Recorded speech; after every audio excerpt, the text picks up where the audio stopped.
Vocês também, né, velho?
Hello, sir. Good afternoon, sirs. You're welcome, sir. Ekpele.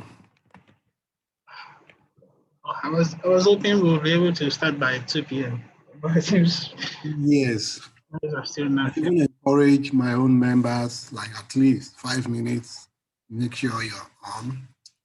So hopefully, I guess if they come later, we will have to postpone our own small engagements till after the research forum. I think we should still start by 2:15 for your. yeah, we should stick to time.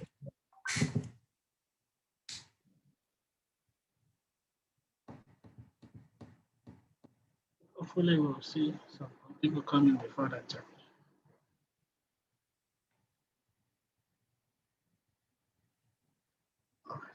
Thank you so much for the huge And, effort. someone has to do it, and it's a privilege that some of us have been saddled with the assignment. So it is no big thanks. It is all our job to do. Yeah. Professor Bamidele, you're welcome.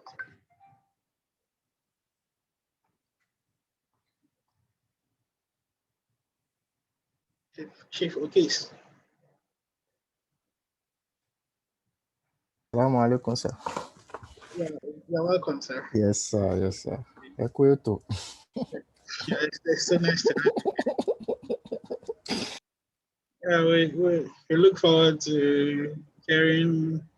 Yeah. Inshallah. It's a privilege, sir. Mr. Kelvin. Welcome, sir.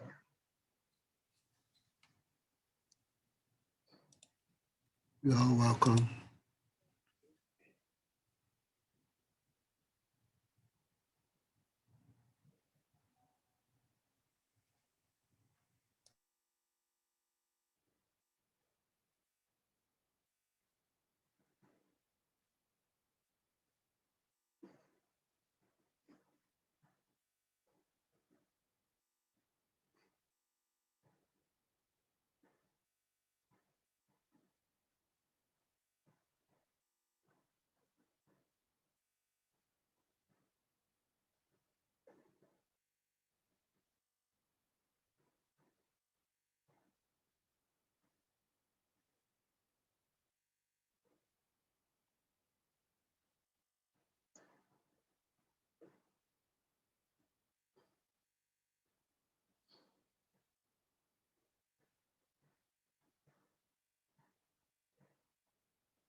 Mr. Kehinde Tebitokwe, you're welcome, sir. Ms. Chiamaka, welcome.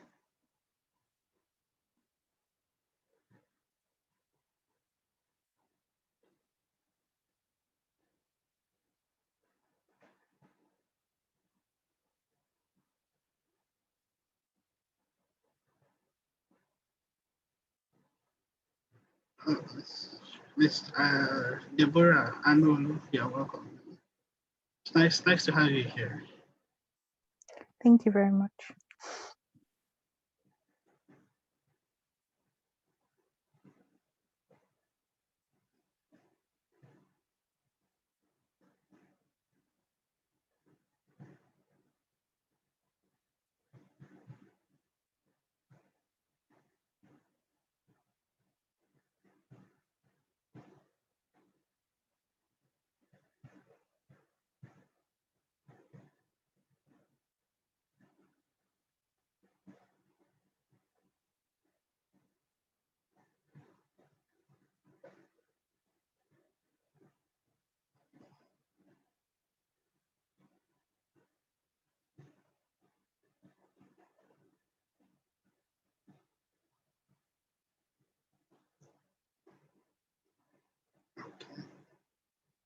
Mr. Johnson, you're welcome.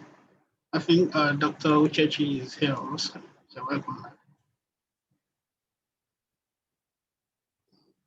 And Mrs. Choma, you're welcome. I'll just wait 1 minute more and then I'll commence the meeting.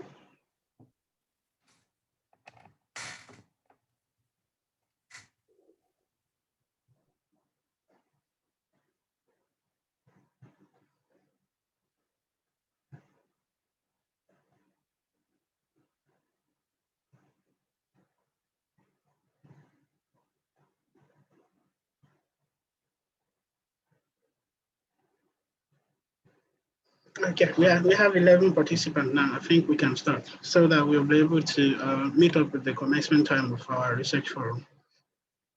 So today it's the 2021 Research Forum webinar of ANHK. And just a quick reminder is that you should kindly change your name to a name which we will recognize you by if you have not done so. Just hover over your name and retype either your full name or a name by which we can identify you by. Thanks a lot as you do that.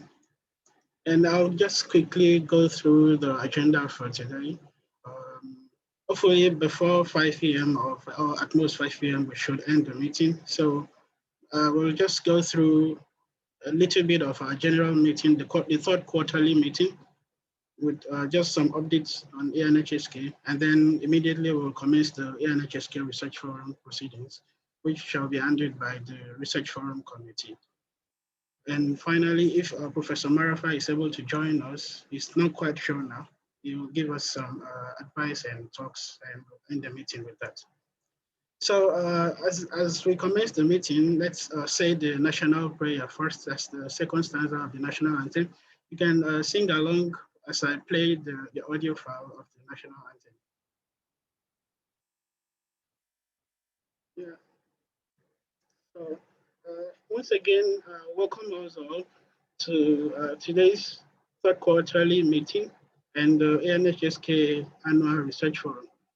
So maybe I say it a little bit in Cantonese, or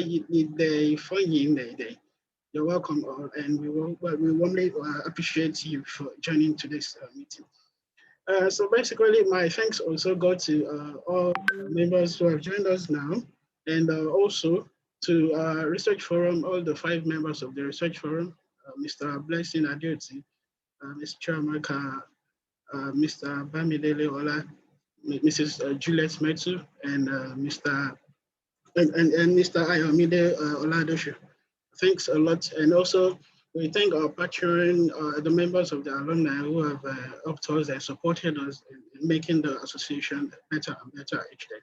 We also thank all our invited guests for agreeing to present at this annual research forum despite their busy schedule. And I hope that we all have a very nice day and a very intriguing, very time-fulfilling schedule today. Thanks a lot once again. So basically, I think I'll just quickly invite the secretary, Mr. Kehinde Oyetunde, to quickly give us a recap of last meeting. Thank you so much, Mr. President. And it's really nice to see everybody here today. I'll be giving the recap of the last meeting. President, please, can you give me access to do that?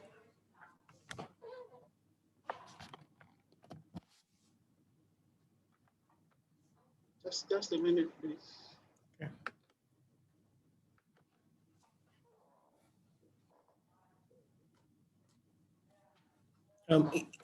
I think you should just stop sharing so that I can share. Okay. Yeah, please go on. Okay, thank you so much.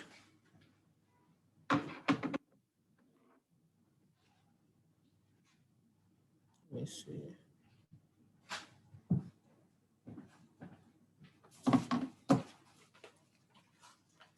Okay. The last meeting was the 2020-2021 ANSHK Learning Forum, which happened on the 1st of May, 2021. And the meeting was late. It was a Zoom meeting and it was meant to start by 2:30 p.m. In attendance were 34 members. And so the meeting started around 2:37 p.m. with the president of the association, Mr. Mujib.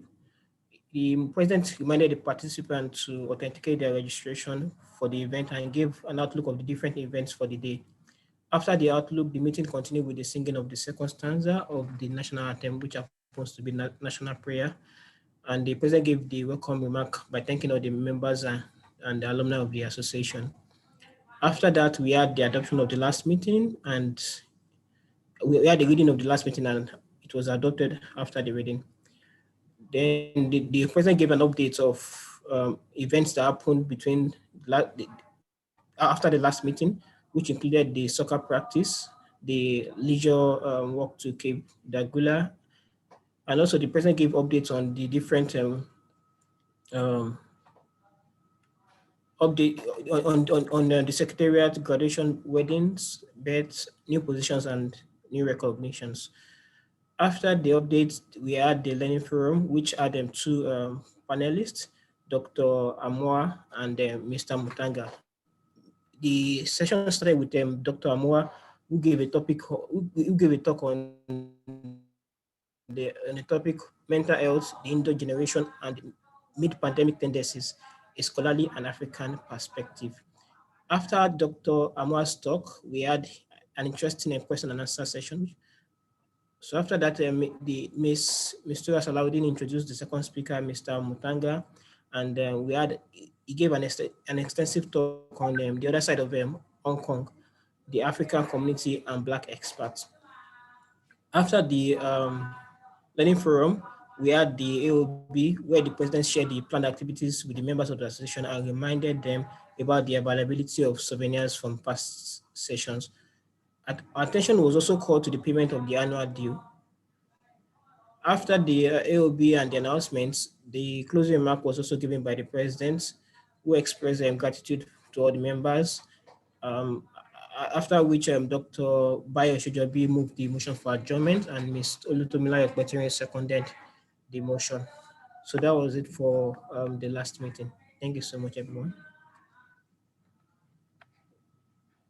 Thanks a lot to Mr. Secretary, Mr. Kehinde Oyetunde, for the brief reading of the minutes of the last meeting.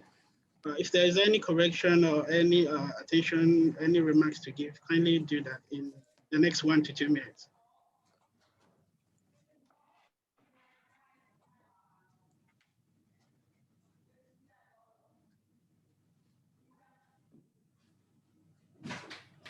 Yes. Any comment, any corrections to be made?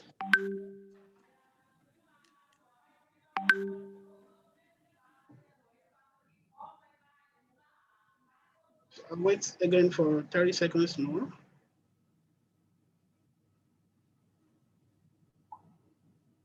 Okay, so if there's no comment, then I think we all accept that the minutes truly has recorded all that happened in the last meeting.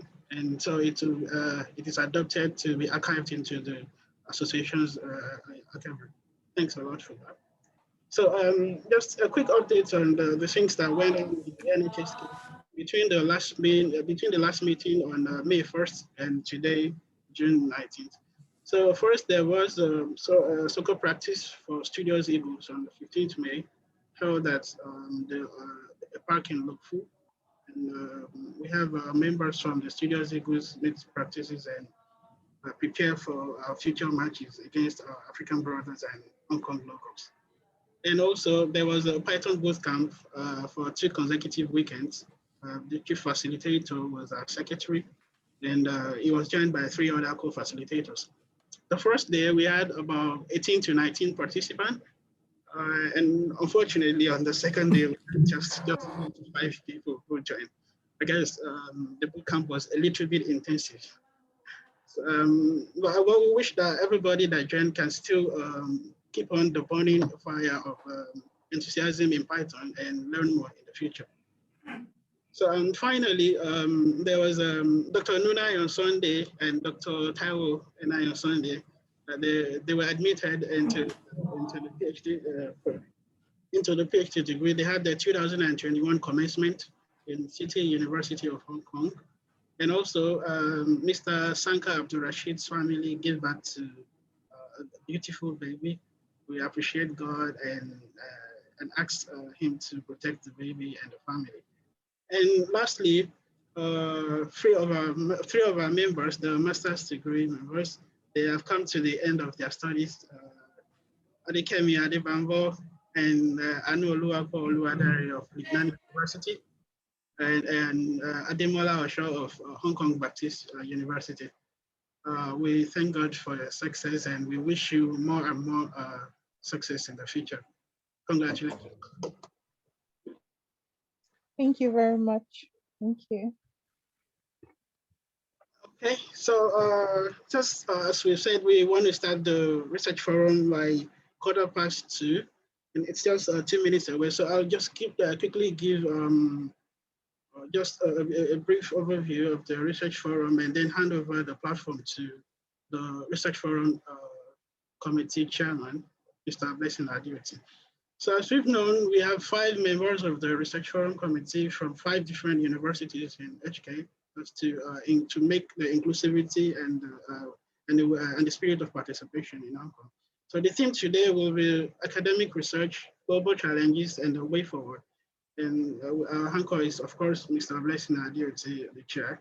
And today we have 13 presenters, 4 of which are guest presenters. We have presenters from 3 different countries, from Ireland, from Hong Kong, and from Nigeria, and also 3 different continents, if you may say. So it's really nice to have this many presenters give talks during the annual research forum. And I would say that this is the first time we have as many presenters as we have today. And we really hope that today will be an engaging session for us all. So we have Dr. Moraki from Ireland, Dr. Uchechi Anadwaka from Hong Kong Baptist University and Lignan University, Dr. Musa Saviu from Polytechnic University, Mr. Stanley Isanga from City University. And of course, also cross-institutional research presenters from Nigeria, from HKUST, FUTA, Lignan, PolyU. We appreciate you all. And so I'll hand over the platform to Mr. Blessing Adioti now. Please go on, sir. Yeah, thank you, Mr. President, for the very good introduction made into the research forum. And I want to welcome every one of us that are already logged on for the program. So on behalf of the 2021 ANSHK Research Forum, I want to welcome all the authors and our invited guests and everyone who has made one contribution in one way or the other to this great forum. So I have the greatest pleasure to write forward to the proceedings of the 2021 Association of Nigerian Scholars in Hong Kong Research Forum held today on the 19th of June, 2021. As we all know, the ANSHK Research Forum is an annual event, and we do this to cultivate the principle of knowledge exchange from all across the research backgrounds that make up the ANSHK organization. So, and we also tried to, we made invitation to our alumni in order to continue to draw motivation and inspiration from their research accomplishment over the years. So today, it's peculiar time because we used to have this kind of forum, physically, such that we have the opportunity to interact. But in the last 2 years right now, we've been having a virtual event because of the peculiarity of this period, regarding the global effect of COVID-19 on how it has affected every sphere of humanity.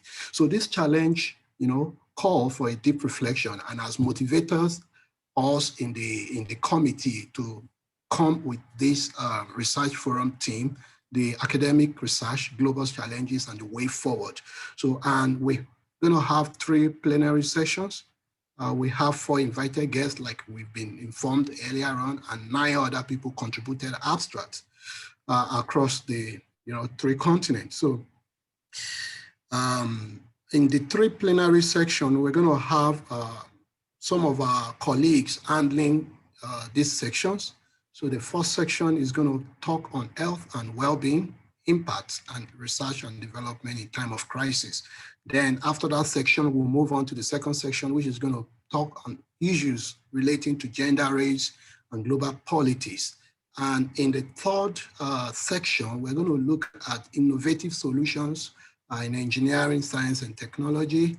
And the very last section, which I know every one of us, we should, as a matter of importance, we should wait and listen to how to get published in high impact journal, and it's going to be anchored by one of our alumni who is now an assistant professor in Highland in University of Dublin. So I believe this research forum is really loaded with highly promising presentations. So, and I hope that it will inspire new ideas and motivate every one of us to go much more than we've been achieving before. So I encourage you all to be curious, to ask questions, and we should also try to network amongst ourselves. So on behalf of the 2020-2021 NHK executives and the 2021 Research Forum Committee, I want to sincerely thank you all for participating. So I'm actually going to hand over. I'm not going to be a direct anchor for the program. So one of the research committee members is going to take over from me. And so I want to invite, but before I move forward, I think the president needs to make his speech as an introduction. So after the president's speech, Mr. Bamidele Ola will take over and we'll begin with the program proper. Thank you very much. Thank you so much, the Chair, 2021 Research Forum Committee. I'd already done like a brief overview before, but just again to welcome us proper into the Research Forum itself. So again, I'll try to say a little bit in Cantonese.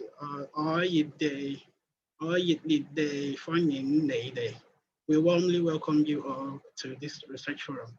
As we all know, the research forum was first conducted in November 2015, and this is the 7th time the research forum is holding. Each year, the research forum tries to improve, and it has acted as a melting pot for researchers, not just Nigerians, but other people of other ethnicities, people of other nationalities to come together, share ideas, opinions, research, innovations, and the likes. And again, increase and hone the skills of members. So again, this year will certainly not be an exception. Through the 13 presentations that will be given today, I hope that we'll be able to gain a lot of collaborations, a lot of insights on some subjects, particularly the socio-political issues that will be presented again. So once again, I want to thank you all for coming to, for attending this research forum. And I want to especially thank the ANSHK Research Forum Committee for a job well done, for trying to improve on the huge success we had last year. Again, I want to also thank the executive committee, the ANHK executive board, for their efforts and strivings to make the association move forward. So once again, I welcome you all, and I hope that you have a very good time today, now, and forever. So we'll move to the first session, right? Yes, thank you very much, President ANSHK. And on behalf of the chairman of the 2021 Research Committee, I want to say a big thank you to you and all the executives of ANSHK who has given us who gave us this opportunity to serve in this capacity this session. So without much ado and without repeating what my chairman already said, so we are going straight to the session. I will be your general session anchor. And so we have 3 sessions actually, and the 4th one is expected to be all-encompassing. And I think you wouldn't like to miss it because we'll be talking about how to publish in high-impact journals. So the first session will be anchored by our own Sister Chioma Vivian Eze from CUHK. The second, that session is going to be on health and well-being, impact on research and development in time of crisis. The second one will be handled by our own brother Oladapo, Mr. Oladapo Esan from Hong Kong Polytechnic University.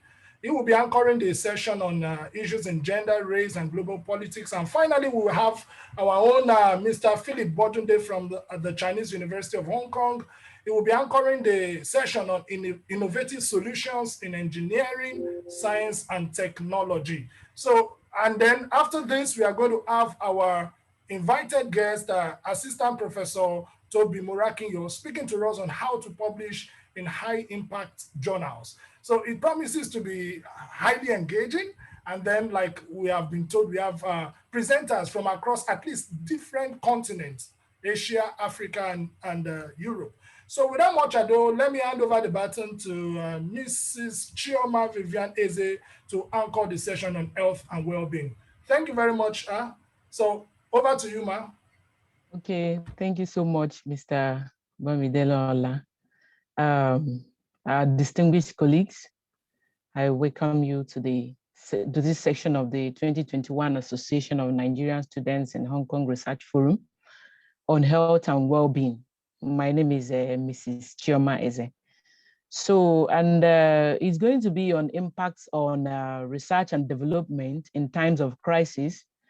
This theme is very relevant to the current realities of the COVID-19 pandemic and other related health challenges. So it is with great pleasure that I usher you into this 45 minutes. It's going to be a 45-minute session, which includes 3 presentations. So the first presentation is going to be giving our dear esteemed guest speaker, Dr. U.S. Anadoka. I don't know if I didn't mention it well, pardon me, Anadoka. Then the second one is going to be given by Dr. S.S. Musa, and the other is from our own noble young man, Mr. A.O. Oladusu. Dr. Anadoka will be enlightening us on methodological and ethical considerations in the study on children's everyday lives under COVID-19 in 3 African countries. Then Dr. Musa is going to be talking on epidemiological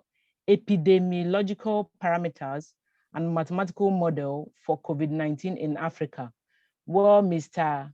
Oladusu will enlighten us on the perception of public university students on the impact of COVID-19 on learning in Nigeria.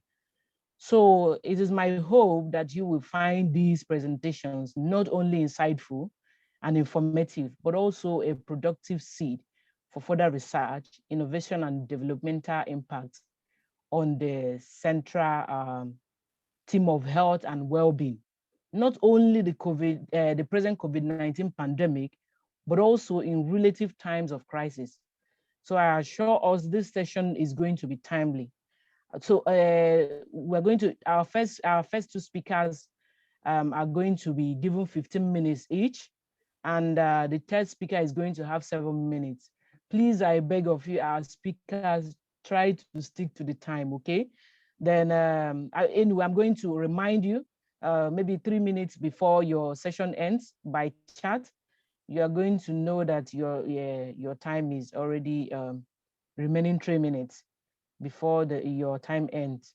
So since we have, then after the presentation, we are going to have 5 minutes for questions and answers.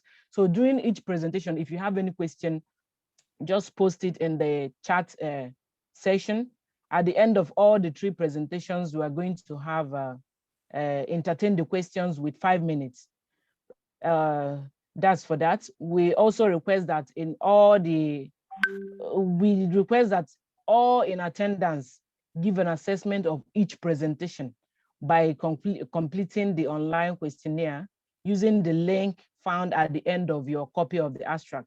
If you check the copy of your abstract, you are going to see the link.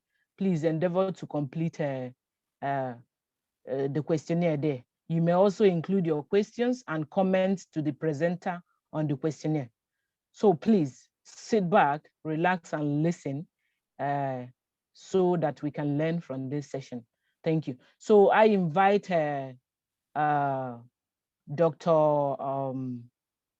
Our first speaker, Dr. Anna Dwaka, please. You are invited to start. Thank you. Thank you so much to the president, the research chair, and also the chair of this session. Please, I think I would need the person sharing to stop sharing so I can share my screen. Thank you. Thank you so much.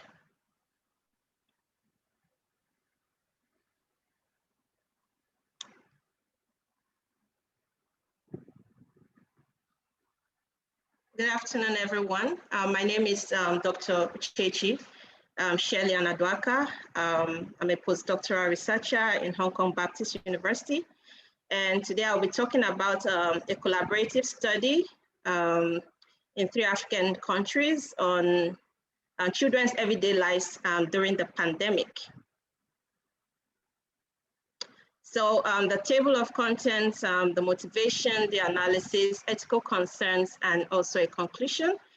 Since I have just 15 minutes, I'll try to get through the presentation as quickly as possible. So the key motivation for this study was the arrival of COVID-19. And it's threw the world into a crisis. And at the beginning of the crisis, the news was that, children are not direct victims of the pandemic. But then because my area of specialization is early childhood development, I also have a colleague who looks at children in non-traditional settings, so children living in institutions. So we also had a colleague as well who was doing something like this in Norway. So we thought about it that, okay, even if children are not direct victims, we know that some of the effects of COVID, for instance, the loss of family income, the fact that schools were closed, would also have some impact on their lives. And now they have to learn virtually, and not all children or all families were prepared for that. So that's kind of like the key motivation for the study. So then, because we were from 3 different countries, so I'm Nigerian, my colleague who is the first author of the publication is from Zimbabwe, but she is a postdoctoral researcher in South Africa. And then we also have another colleague who is from Ghana. So we decided to come together to do the study in these 3 different locations. So myself and Ayomide, we worked on the Nigerian study. And the lady Sarah worked with a colleague in Ghana, and then Getty worked on South Africa. So that's how it's just because of our areas where we are from that we decided to combine the 3 countries. The other thing that motivated the choice of the countries was that they all went into lockdowns in March of 2020. So children were withdrawn from school. They had to now stay home. And one of the key things in child research is that play is very important. Social interactions is very important for children and young people. So when you withdraw that interaction, that means that they have to, there's some effect on their lives, on their livelihoods, on their psychological well-being as well. So we thought that that would be interesting to research on. So the aim of this study was to describe the use of diary methodology and ethical considerations to study children's everyday lives during COVID-19 in 3 African countries with nationwide lockdowns. And the sample, so for the sample, we looked at 44, we had 44 participants, 14 from Ghana, 15 from Nigeria, and 15 from South Africa. And we limited it to 10 to 17 because we were also concerned with the fact that those under 10 may not really understand what is expected of them. And secondly, another thing that was interesting was that we also wanted to key into the global definition of young people. So adolescents are from 10 to 19, and so we excluded those who are 18 and 19 because they are not generally defined as children, they are now adults. So our sample was those aged 10 to 17. So because of the fact that we are also we didn't have the opportunity to go into the field and request for participants, we also had to be innovative in our selection. So we decided to be more innovative, and we decided to use social media platforms to reach out to our participants. So we designed flyers and short videos, and we shared on Facebook, we shared on LinkedIn, Instagram, Twitter, and WhatsApp. And we also used word of mouth as well, especially for the South African perspective, because and Ghana as well, because they were both the two research groups were both resident in the country. So they were able to talk to people. But for myself and Ayo, who are currently in Hong Kong, we could only rely greatly on social media. And this is actually a qualitative research method. And we asked children to submit daily diaries, which documents their first-hand experiences living in the lockdown. So children were at liberty to decide which method they wanted to use, whether they were going to use written or whether they were going to submit audio. So one of the key things why we gave the children the allowance to decide is that we know from the literature that when we decide to look at child well-being, most of the times we involve the parents. And so we don't really get the children's voices into the research. So you want to ask about the child health. Most of the surveys you see out there, they interview the parents and ask them, oh, what's your child's health? How was your child doing? But we wanted to get the children's voices really heard.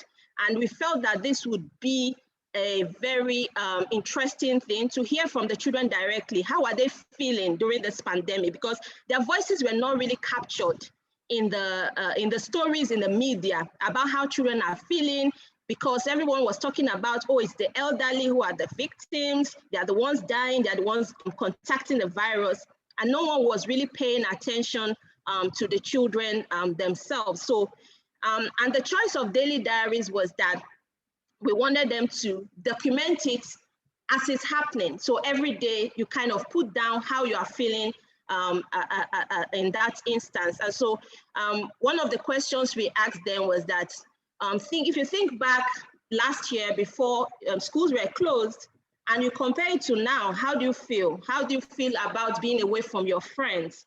And we asked them to just put it down as their feeling.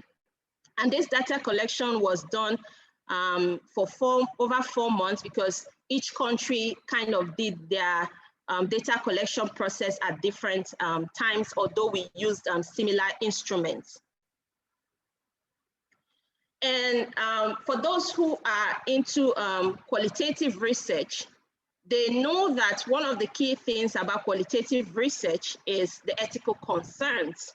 And so this was a very big part of the study, because normally with qualitative research, you go into the field, you talk to the participants face to face, you get informed consent, but we couldn't do that because there was the social distancing requirement, and so we couldn't go into the field, we couldn't ask them personally, but we still had to ensure to be able to achieve robustness of our method, that we had to take into these ethical considerations. For instance, protecting the children from harm. So one of the key things when we're doing the literature review that came up was that, for instance, there are children who live in abusive settings, and going to school kind of takes them away from that. And so how do we ensure that, you know, when they're talking about these issues, they are also protected? So one of the key things we did was to ensure confidentiality. We told them, don't use your names, which is common in the qualitative research method, that you have to use pseudonyms. And we, in the invitation letter, we actually told them, for instance, my name is Uche, So if I'm talking or if I'm writing, I'm not going to use Uche. So you can use some other name. And if you're talking about a friend or about your parents, you also have to use a pseudonym just to be able to protect the participants from any harm. The other thing that was quite important for this research was to get consent from the parents. And like I said, we also were interested in ensuring that the children participate. So we also asked the children to give their own assent. So normally in child literature, they argue that because children are not yet adults, they are not able to give informed consent, but they can give assent, and you have to break down the language in a way that they understand. And I remember one of the parents I reached out to, she actually gave consent, but the child refused to participate. And that's the end of it, because voluntary participation is very important in qualitative research. Like all these things still link to the aspect of protecting the child from harm. So once the young man said, oh, he's not interested in participating, and we told him, okay, thank you, and informed the parent as well that the child has withdrawn from the study. So the ethical considerations were very, very important, because this method is kind of new, and there's been a lot of arguments as to how to do research on children. So some of the things that have been coming up is this diary method. You also have the using colors and diagrams and pictures to try to ensure that you protect children, because they can be quite sensitive about the questions that you ask them, and they can also be very honest. So those two things kind of plague kids. How far or how well do I respond to this question as well? And then you also want to ensure that they get the actual question that you're asking them. So we were very careful to think about these things, and we kept going back and forth with the children and the parents as well. And we informed them that at any point they want to withdraw, that's fine. They can always withdraw from the study. So this study is actually exploratory into the children's living experience during the pandemic. And one thing that we did find from the preliminary investigation into the data that we received from the participants is that they were able to express themselves better, because they were the ones writing, and that also came up with when we were seeking them. We tried to convince the parents as well to let their children be free, give them the liberty and the space to be able to express themselves, because the study is for research purposes. So it's not about shaming you or shaming your child. It's about us being able to understand how children are faring during this pandemic. So we found out that children were able to express themselves because they were in charge of how much they wanted to write or say. And the diary method enabled the researchers to hear directly from the children and include their voices in the literature. And given the social distancing requirements at the time, the method also allowed us to ensure that we pose none or minimal threats to the children's lives. And finally, the method also allows us to be able to record events in their natural settings, because the children are within the home, so they are recording the events as they happen. And also it's done in a timely fashion to minimize the delay between the event and actually the recording or the written statements. So that's what I have to share. We are still working on the findings, and we hope to send it out for another publication. So this aspect has been published as a book chapter. We are working on the actual findings from the data to be able to also send it out for publication. So thank you very much for listening. Comments and suggestions are welcome. And I'm also available for research collaboration. Thank you. Wow, that was an interesting one. Thank you, Dr. Uche, for that nice presentation. And I was actually listening to hear the end of the story. It's quite interesting, honestly. It's quite interesting, the whole thing. So thank you so much. Please, if you have any question, leave it at the chatting section. We're going to attend to it at the end of the 3 presentations. So we invite the next speaker, Dr. Musa, for his presentation. Please try to also keep to the time. You have 15 minutes to do your presentation. Like I said, I'm going to remind you 3 minutes to the end of your time so that you round up. Thank you.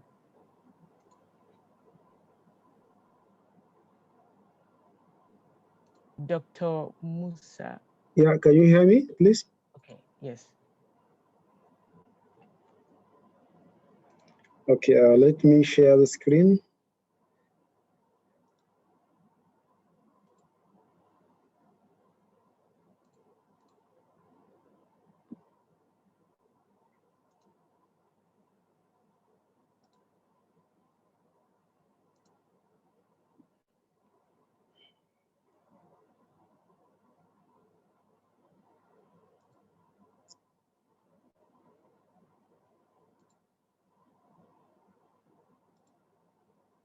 Sorry, this one.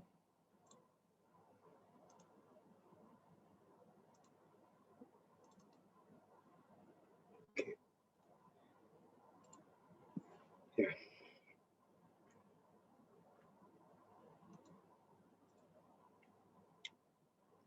Hello.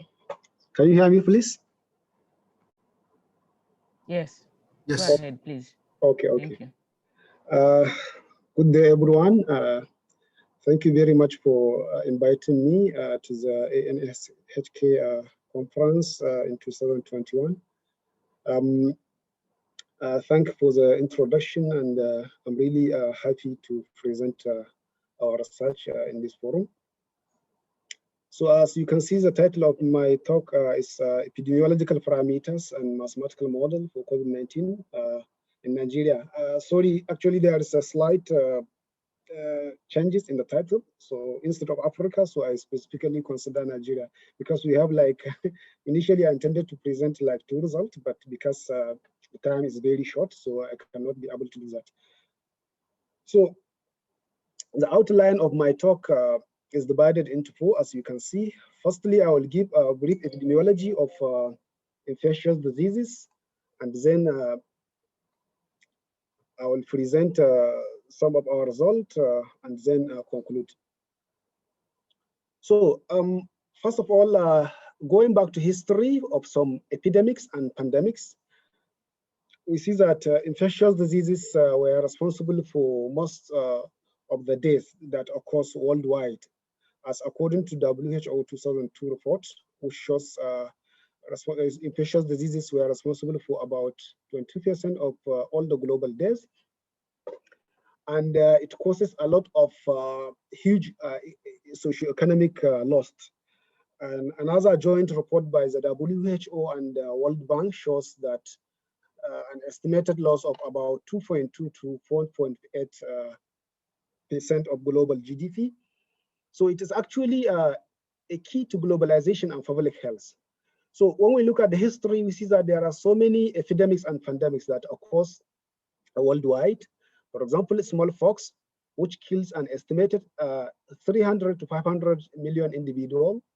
There was 1918 and 1919 pandemic flu, which also affected more than 500 million individuals and affected about 17 and killed about 17 to 100 million. There's also a Black Death, which killed about 75 to 200 million. And also there is a malaria. Malaria, actually, it's like an African or specifically Nigerian disease to say, because before 2010 report, malaria used to kill about 500 to 2 million individuals worldwide. And interestingly, about 93% of all these cases and 94% of all the deaths occurs in Africa. So if the world will give much consideration to Africa for eliminating malaria, and in particular Nigeria, because more than 88% of all these cases and deaths were from Nigeria. So there is going to be no outbreaks for malaria. And also HIV, which emerged in 1981 and killed more than 35 million individuals. So many of them, and recent there is a COVID-19 pandemic, which is still ongoing, which emerged in 2019, and the pandemic is still ongoing. It killed more than 3.8 million individuals, and the mortality rate is about 2.2%. So generally, what we do, the role of modeling, epidemiological modeling, include building and testing theories, and providing insight on specific questions, determining sensitivities to changes in parameters, because estimation of parameters are the key in every epidemiological modeling studies. It also helps in comparing, planning, implementing, and evaluating, optimizing various detection, treatment, and control programs. Epidemiological modeling also helps in identifying disease patterns and making general predictions. It also helps in making a general estimation of some key epidemiological parameters, such as the base reproduction number and exponential growth rate. The base reproduction number here means the number of secondary cases that is produced if an infected individual is placed into a completely susceptible population. So to what extent is that infected individual going to infect the whole population? So that is what is meant by reproduction number. So basically, the estimation of R0 is very important, actually. I will talk about it a bit later. Also, the types of models include the deterministic, the stochastic, the agent-based, the Fudge, the discrete, and etc. The tools we use usually include nonlinear dynamical systems, statistical analysis, that include the parameter estimation, uncertainty and sensitivity analysis, and etc., and also the computational mathematics. So interestingly, going back to history, most of the pioneering works for epidemiological modeling studies were developed by public health practitioners or purely medical people, not mathematicians. For example, the Daniel Bernoulli in the 17th century, he worked on the causes of mortality of smallpox and its control. The Sir Ronald Ross in the 19th century, he worked on the causes of malaria and introduced the concept of threshold. Sir Ronald Ross won the Nobel Prize in Medicine in 1902. Also, Carmack and McKendrick in 1927 and 1933 contribute to the mathematical theory of epidemics. And last one, the Ross McDonald's, he proposed a two-dimensional malaria model. So generally, models are being formulated by stratifying the population into compartments based on infection status.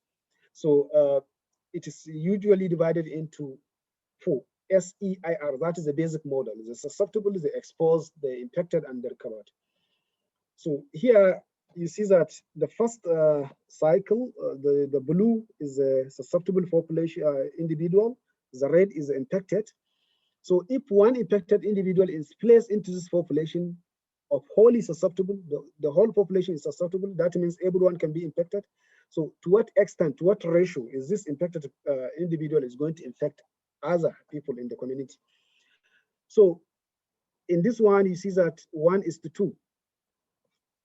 So that means one infected individual can infect 2 more susceptible individuals. But here, where we have the yellow, additional yellow, the yellow means partially protected. This is as a result of herd immunity. Actually, this is very interesting because it's one of the reasons that researchers look at it, that it is one of the reasons that's why the COVID-19 does not make a huge impact in Africa. I mean, in terms of the mortality, because of this herd immunity, because herd immunity happens as a result of previous exposure to some other diseases or due to vaccination. So the vaccine does not reach Africa to some certain level. So definitely the herd immunity we have in Africa is as a result of previous infections like malaria, HIV, and etc. So here shows some herd immunity threshold for some diseases. You see that the COVID-19 for COVID-19 herd immunity level to be reached, it has to be about 60 to 67. Sorry, I see like, yeah, is it time? I saw a chart. So for the sake of time, let me rush. So usually in every epidemiological, in every outbreak, initially, what is the public health needs? They need early estimation of reproduction number. They need the qualitative nature of the disease spread, when likely the peak is going to be reached, and possibly multiple waves, as we can see in the current waves of corona, COVID-19. Realistic estimation of expected disease burden, assessment of control strategies, determination of some key parameters, and etc. So we developed a model to study the transmission dynamics of COVID-19 in Nigeria in particular. Here, so the model is divided into six. We have the SM. The SM here means susceptible population that is at moderate risk, and the SH, susceptible population that is at high risk. The E exposed, the IA means asymptomatically infected, the IS means symptomatically infected, and R means risk covered. So individual from this population will be infected and move to E class, and then move to IA, and then to IS, and each individual can recover or dies as a result of natural death, that is by mu. So the eta here means the beta into phi IA plus IS over N. That means this is a force of infection. That means the contribution of the infection is a result, comes from IA and IS, that's asymptomatically infected and symptomatically infected. Asymptomatically infected means somebody can be infected without even knowing that he's infected with COVID-19. And IS means somebody that is infected and the symptoms appeared. So we obtain the model equation from the diagram, and here as a variable and parameter interpretation. So we analyze the model theoretically, and we use the realistic data also. So we obtained the disease-free equilibrium, and we estimated we computed the disease-free equilibrium and basic reproduction number. The disease-free equilibrium means the stage at which there is no disease. So if there is no disease, that means all other compartments apart from the susceptible population will be considered as zero. So we computed the reproduction number, and in this case, the value is greater than 1. So we also computed and obtained the endemic equilibrium and backward bifurcation. So the backward bifurcation exists for COVID-19. So that is by solving this equation, we come up with this quadratic equation: A1 eta square plus A2 eta plus A3 equals to 0. So the existence of this quadratic equation shows us the possibility of the existence of backward bifurcation. Backward bifurcation means even if the estimation of the basic reproduction number, that is R0, is less than 1, that does not guarantee the disease is going to die out. So there is a need of extra or additional intervention strategies to control or mitigate the epidemics. So the values for A1, A2, A3 is given by this. Sorry, if it is time, please talk to me because I cannot see the chat. The chair. Okay.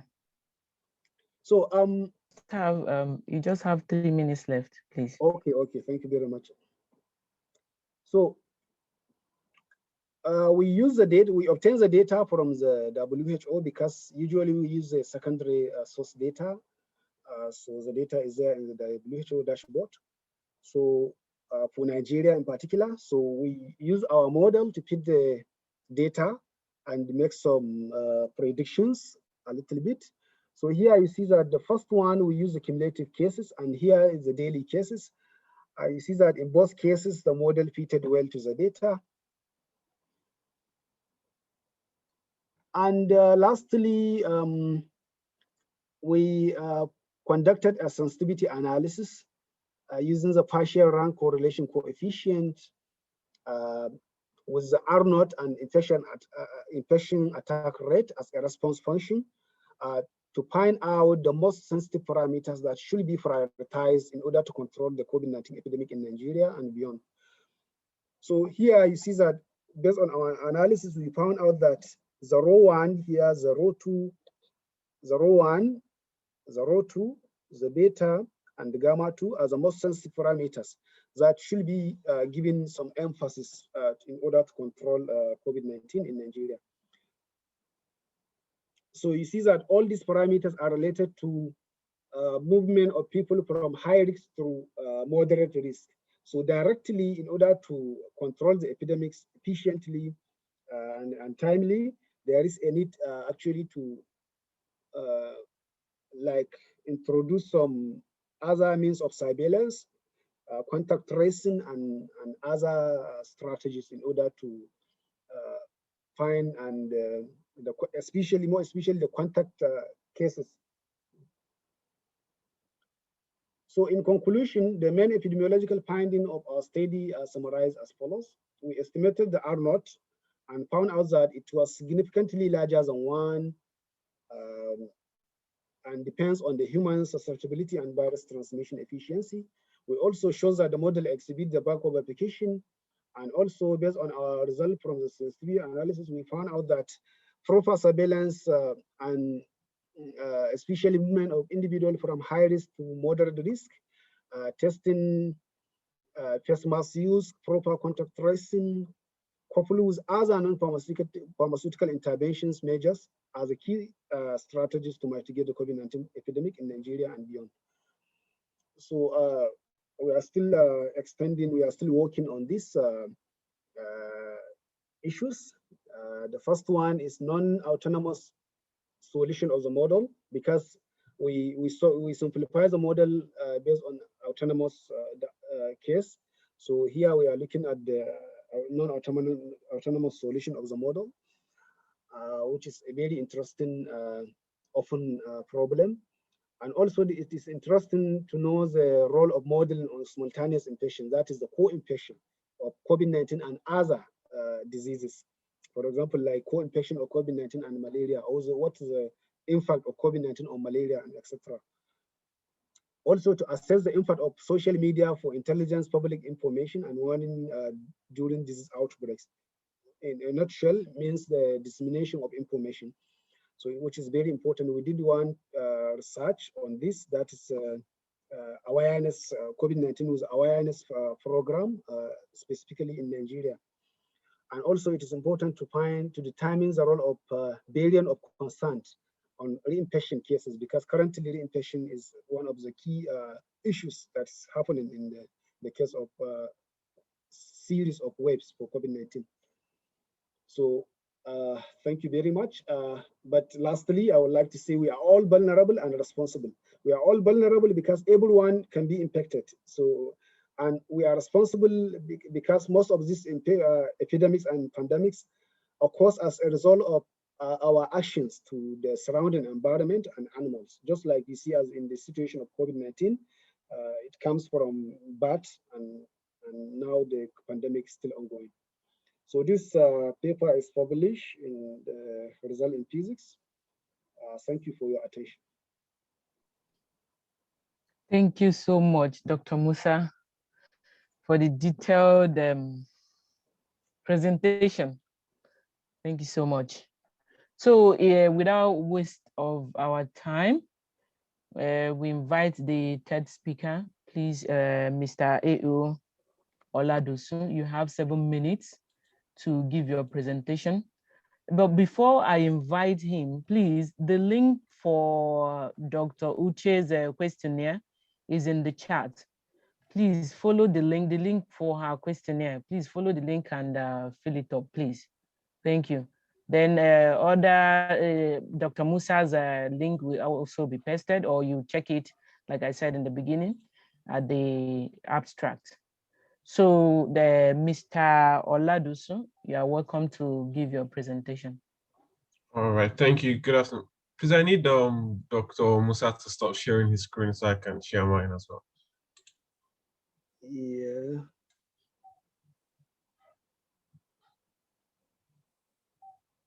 Is it top? Let me see. I think your screen is okay. Can you see my screen? Yeah, I can see. Okay, Yes. okay. Good afternoon, everybody. Once again, my name is Ayomide Oladoshu. I'll be talking about the perceptions of public university students on the impact of COVID-19 on learning in Nigeria. Since I have just 7 minutes, I wouldn't take too much of your time. I will try to be as fast as possible. So this is just the outline I'm going to be presenting today. I've tried to summarize it and not give too many background stories. But then, however, what motivated this study obviously is the breakout of COVID-19 and the lockdown. But then generally, several literatures have just generalized the impact of this lockdown on university students generally without showing any specific impact on either public or private university students. And we all know that these two groups of people actually have unique challenges. So as a result of that, I tried to fill this gap by looking into the perceptions of public university students and the impact of lockdown. My objectives are basically to understand their perceptions, investigate the online methods that were adopted during the lockdown, and as well to identify the learning challenges that these students face during this period.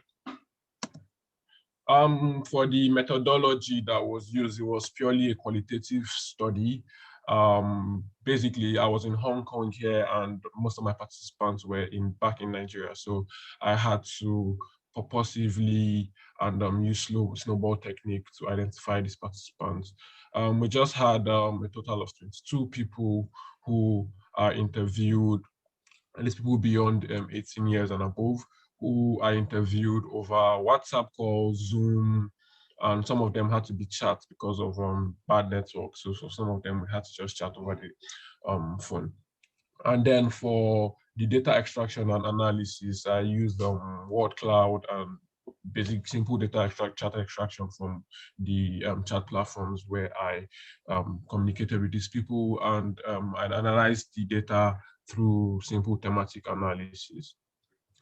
So one of the questions which I asked the students was, how would you describe the state of public universities in Nigeria? Because we just didn't want to give our own, or I didn't also want to give my own interpretation of what it is.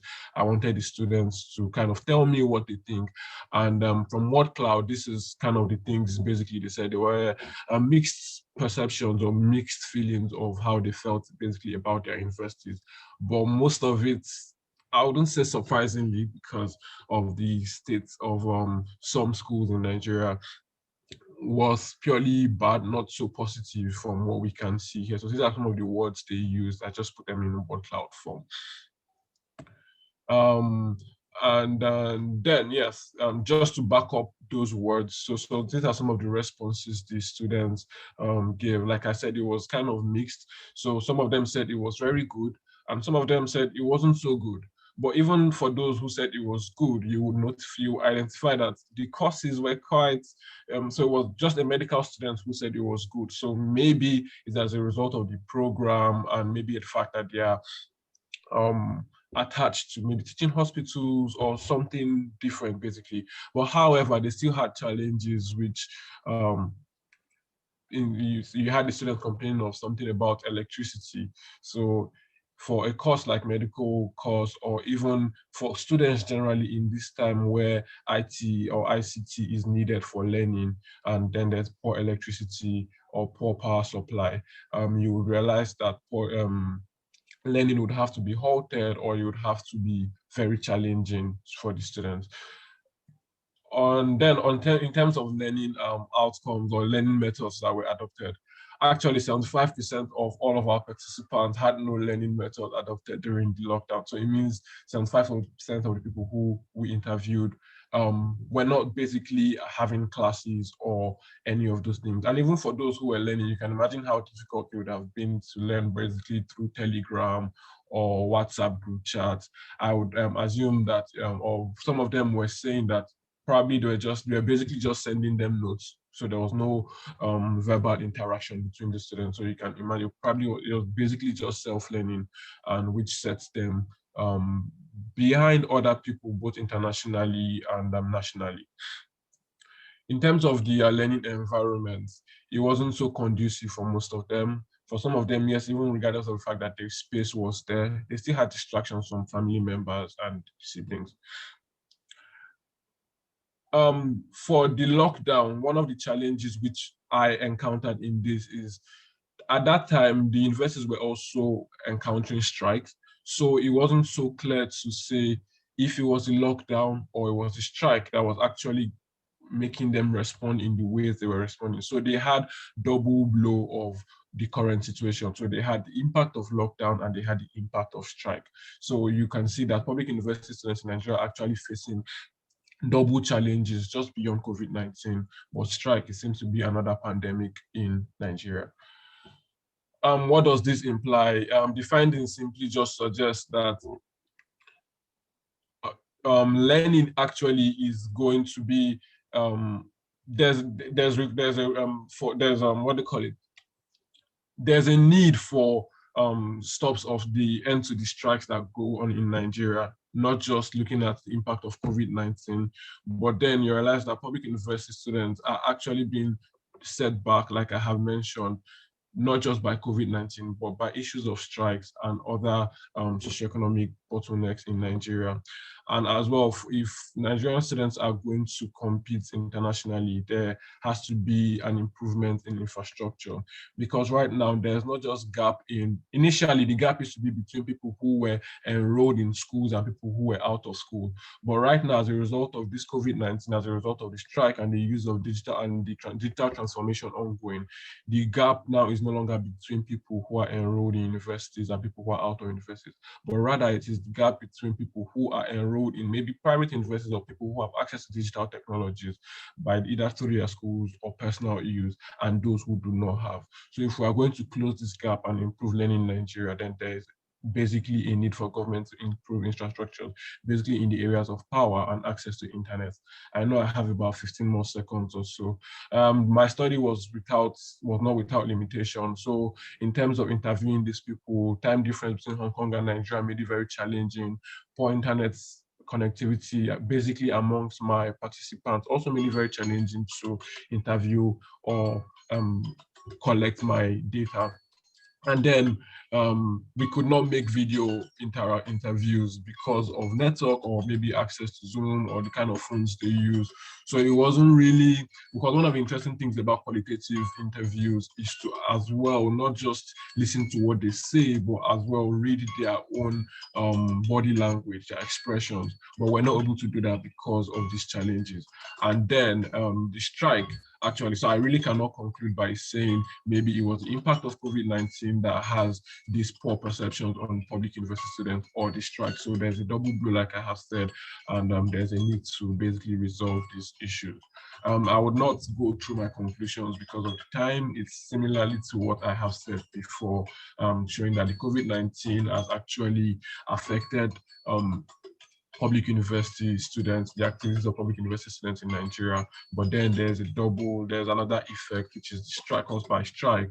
And then there's a widening digital divide as a result of poor infrastructures and due to the impact of COVID-19. Thank you very much. Thank you, Mr. Ayomide, for the wonderful presentation. All our three presenters are awesome. I really enjoyed all your presentations. Thank you so much to all of you. So this is time for questions. We have only 5 minutes to ask questions. Please, like I said before, if you have questions, post it in the chat section. I have one person already here. And could you please, Mr.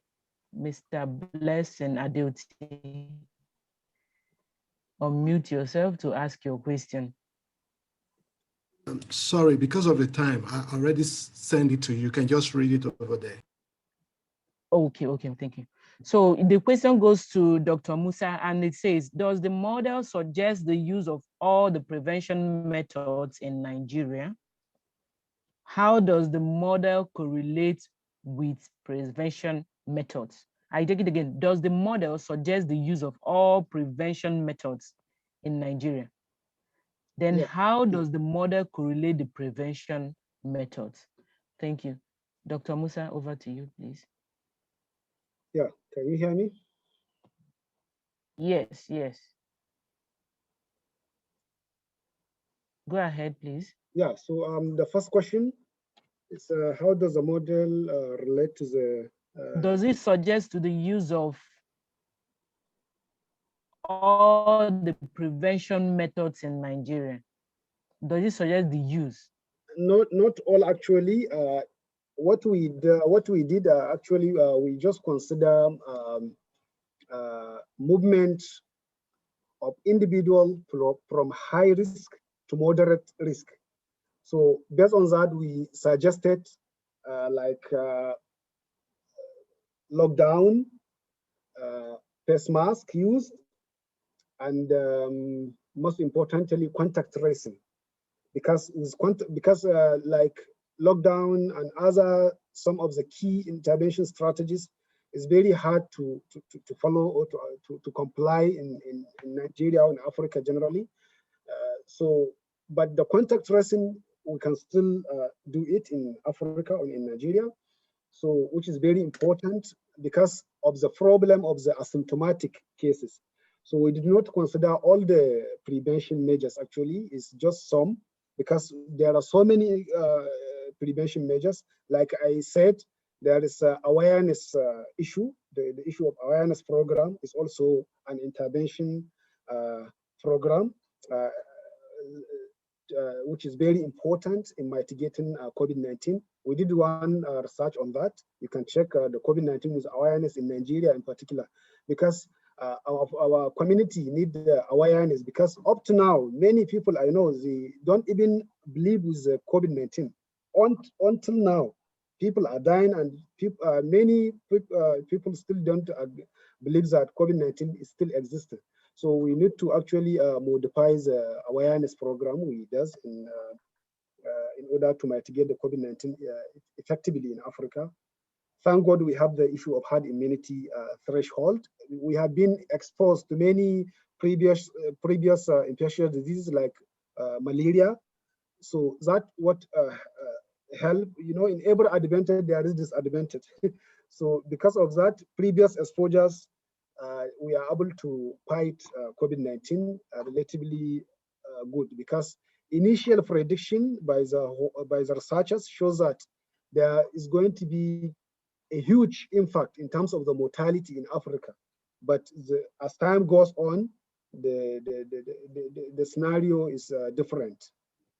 So thank you very much. Okay, thank you so much. Please, I beg our presenters, I beg our speakers, if you want to attend to questions, please try to make it as short as possible so that other people can ask their question. I have a lot of questions here. So the second one says, how does the model correlate? Please, just if you can answer it within 10 seconds, it will be nice, please. Thank you. How does it correlate with prevention methods, the model? Yeah. How does the model correlate with prevention methods? Yeah, exactly. Because first of all, we have to look at the dynamics of the disease in Nigeria, in a particular population. So it relates by considering, we use a SEIR-based model, susceptible, exposed, infectious, recovered. So we extended the model by introducing that is why we wrote SM and SH.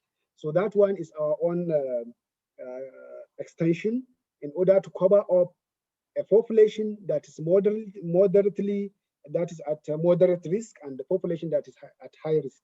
So in order, we look at that, and we use the data and incorporated the data into the model, and PT the model and make some predictions.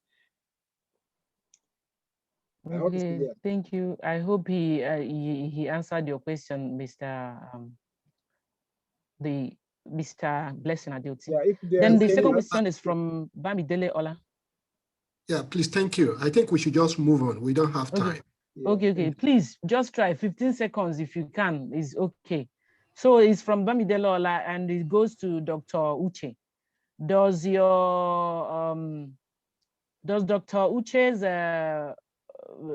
findings have any preliminary results? Yes, but because of the time, we couldn't present it. And I think I mentioned that one of the key things that we have found is that most of the children were very bored because their schools didn't have access for them. So they were not really doing anything in terms of learning during the pandemic. So boredom was one of the key things, yeah, and not being able to interact with their peers. Okay, thank you. Then the second question, another question is from Mujib.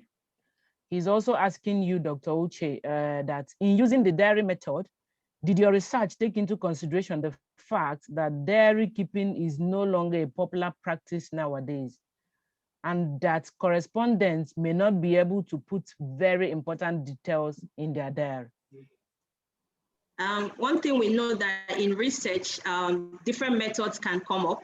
So when we looked at the different methods that we could use to ensure that we don't cause the children harm, diary method was the most available option given the issues we face in the locations like internet connectivity. So we couldn't do interviews per se. So we felt that diary method will be the best, and it's not yet outdated in terms of research methods. It's still one of the very good research methods for qualitative research. Okay, thank you. Then this question goes to Dr. Salihu. It's from also Mujib. It says, one of your 2020 works on the spreading rate in China has been cited 1,500 times already. Wow. I suppose this was because your model constructed during the early days still has a good forecast data performance. Now, judging from your model constructed for Nigeria in the early days, what is your current assessment of the number of reported cases in Nigeria now? Are they off chart? Are they? Sorry? Please try to, are they off chart? Like, what is judging from your model constructed for Nigeria in the early days, what is your current assessment of the number of reported cases in Nigeria now? Please make it as quick as possible, please. Okay, this is actually an interesting question. On that, actually, we did research. We take Kano in particular in order to estimate the actual scenario in terms of days and cases for COVID-19 in Nigeria. We found out that actually there are a lot of underreporting issues that is happening, not only in Nigeria, but in most of the places in Africa.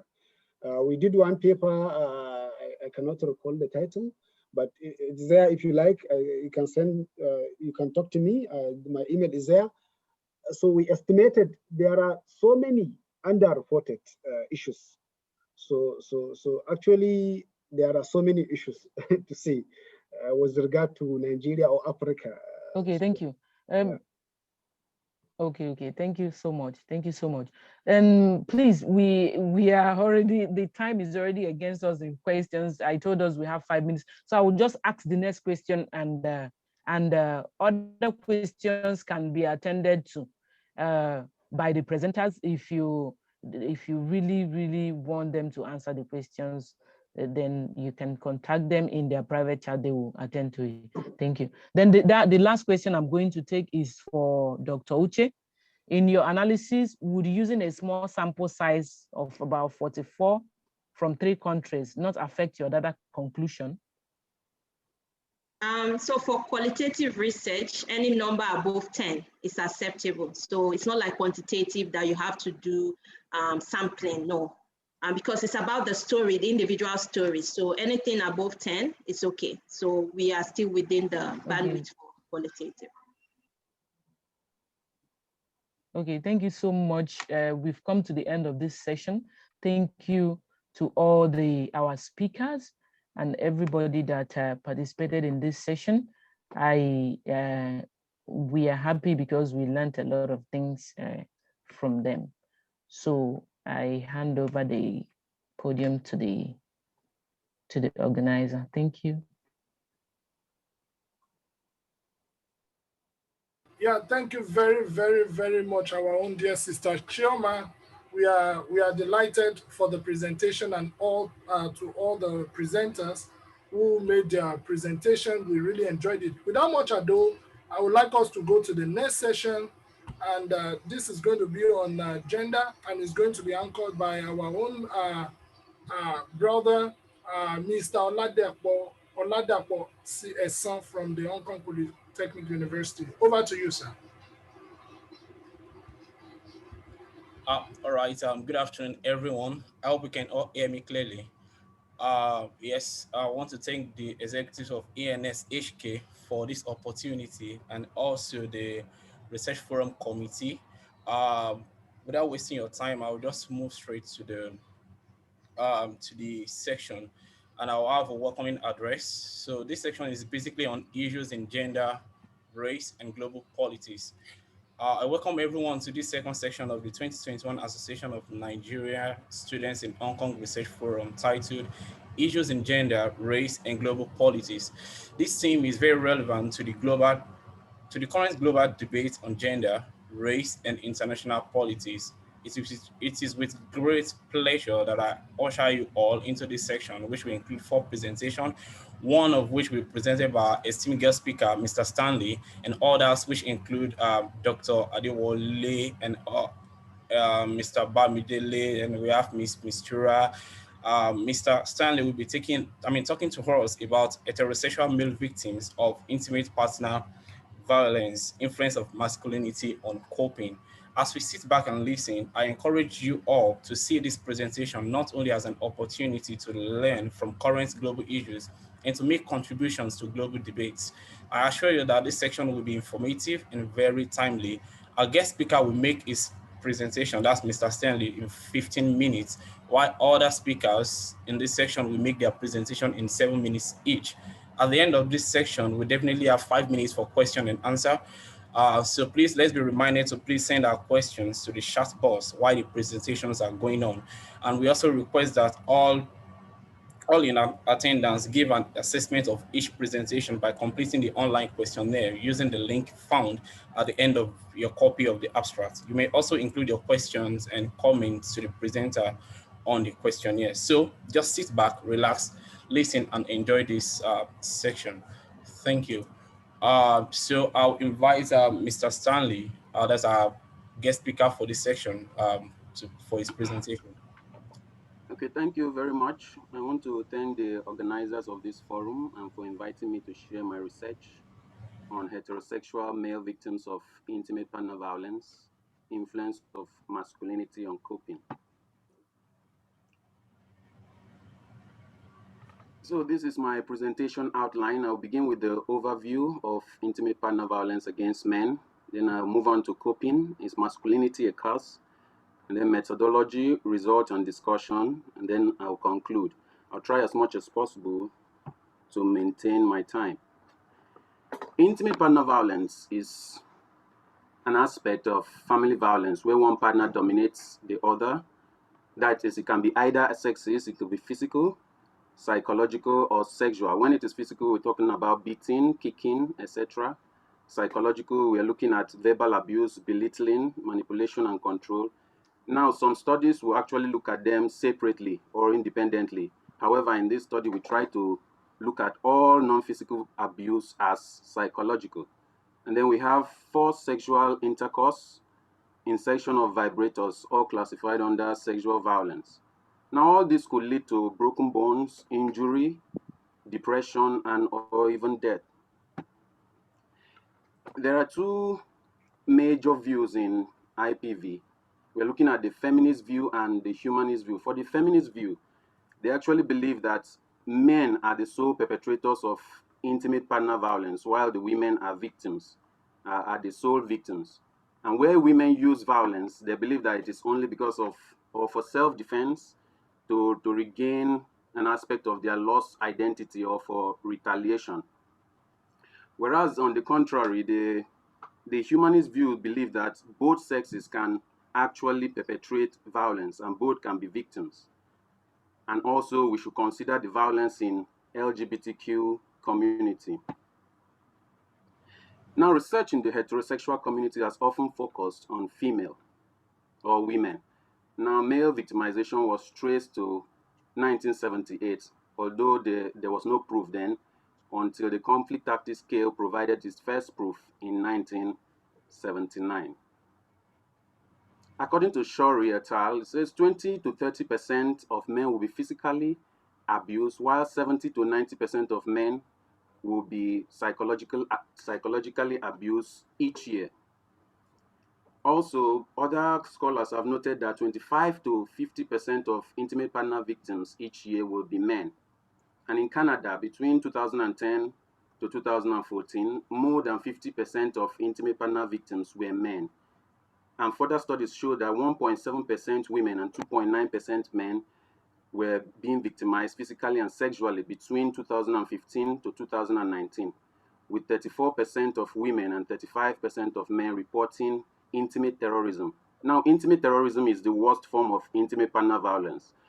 Johnson and Ferraro actually identified 4 types. We were looking at the common couple violence, you know, the normal everyday quarrel between husband and wife, of which eventually they will just settle immediately. And then we also have the mutual violence, where both partners are trying to gain control over themselves, but nobody is actually winning. And then we also have the violent resistance, which is what the feminist view are actually saying, that that's the reason why women commit violence, because at that point they are tired of the marriage and they are actually ready to leave. They are no longer ready to endure the abuse from their partners, so they decide to use violence for self-defense or to retaliate and so on. In Africa, we have very few, or there are scarce studies. However, Nigeria has some. In 2012, AMEF et al. Found out that 55.4% of the men surveyed experienced partner violence, while Amole in 2015 found that 78% experienced physical assault, 81.4% psychological aggression, and 16.4% sexual aggression. In the Nigerian demographic health survey, there seems to be an increasing trend of violence, physical violence against men. Although the question that was posed was actually directed to women who have been married, aged, I think, 15 to 49 years old, who have ever been married. So that statistics wasn't gotten directly from men. You see, the society does not really care about male victims. For instance, Bagwaj in 2015 in a TED Talk on Men, the Hidden Gender, she noted that the Indian Penal Law section IPC 498A is the most abused law in the history of India's jurisprudence. She went on to say that because of this law, most men have actually attempted suicide or even committed suicide. Why? Because women actually use the law to their advantage through false accusation. Even when the men are not the ones who are causing the trouble, they falsely accuse them. So because the men does not have anyone to listen to them, of which we know the law will actually take the side of the women when it comes to issues of violence. So some of them have actually attempted suicide or even committed suicide. According to Tilbrook, he noted that this is very common and an indirect form of abuse against male victims. They called it legal administrative abuse. And it is because of this that we have several declarations and conventions that actually support women. They try to end the violence against women. And also we have the establishment of women affairs agencies. We do not have this for men. And so all the concentration has been for women. There are actually limited studies and not much is known how men cope when it comes to this, because since nobody is listening to them, we want to know more and see how they've coped. And one of the probable factors that we think may influence their coping is masculinity, both at the individual and societal level. But how influential is this masculinity? Now, some studies actually suggest that underreporting, self-denial, avoidance, etc., which emphasizes an insidious cycle between male victims, prevailing societal stereotypes, masculinity, coping, and negotiation of their victimization. Now, what is coping? It is an ongoing cognitive behavioral effort to manage specific external and or internal demands that are appraised as taxing or exceeding the resources of the person. There are several classifications of coping. We have the approach and avoidance coping. We also have maladaptive, and there are so many, but the most popularly used one in IPV studies is the problem-focused and emotion-focused approach coping. Now, the problem-focused coping emphasis is on ending the violence by acting on oneself or the environment. Example is living, safety planning, help seeking. Now, this style of coping is often associated with good mental health, good well-being generally. And also the emotion-focused coping emphasis is on evading the problem as well as controlling the stressful feelings and physiological response to the stressor.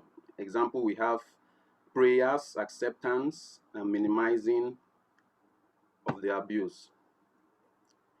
So the fear of emasculation, that's men not willing to be viewed as weak, and the sheer desire to maintain the masculine norm supersedes the need to adopt approaches that will end the abuse. Not because they want to, but because the society actually want them to do so. You know, this idea that men are invincible, they are strong enough, so that is what makes men not to adopt the normal problem-focused coping, which is supposed to end the abuse. Because normally we know men are very proactive, but in this case, they are not doing anything to stop the violence. So survey conducted on what do men think it means to be a man by Coise and Barigesta in 2018 found that many of the respondents voiced their frustration that the society puts pressure on them to be manly in a way that is unhealthy and bad. And funnily, 53% of them said it is still important for them to maintain their masculinity. Now, one thing is certain. As a matter of fact, when we talk about masculinity, it is waning, but most men have refused to acknowledge the fact that this is waning because women are doing what men can do. And they also crave for the powers that men have. And while this is good for society's involvement, it may actually spell doom for male victims if men, together with the society, do not unlearn their archaic attitude and perception of masculinity and embrace the fact that men too are susceptible to IPV. Now, it is because of this attitude that most laws favors the women and their victims. That's why we have all these declarations and conventions, the women affairs agencies, and we don't have such for men. So this systematic review actually was aimed at examining what the literature says about how men have coped in this kind of situation. So we searched 6 online databases, and we came, finally, it resulted in 24 studies, 20 of which were qualitative, which gave us some rich data, and then 3 of them were quantitative, and 1 was mixed method. So this is the result of through thematic analysis. This is what we found. We classified the types of victims that men are actually faced with into the primary and secondary forms of violence. For the primary violence, we are looking at the ones that are directly perpetrated by the perpetrator or the woman. While for the secondary violence, we're looking at indirect perpetration of the violence, you know, employing outside help to also compound the problems of the victim. For the primary violence, it is very conventional one and easily known by everybody. We look at the physical, psychological, and sexual, like I've already mentioned or defined it in the beginning of this presentation. But I'll look more on the secondary violence.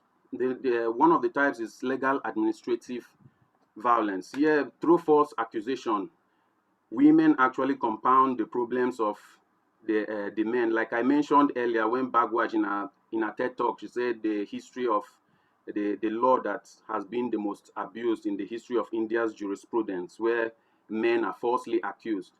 It was widely prevalent across the studies that were included in this review.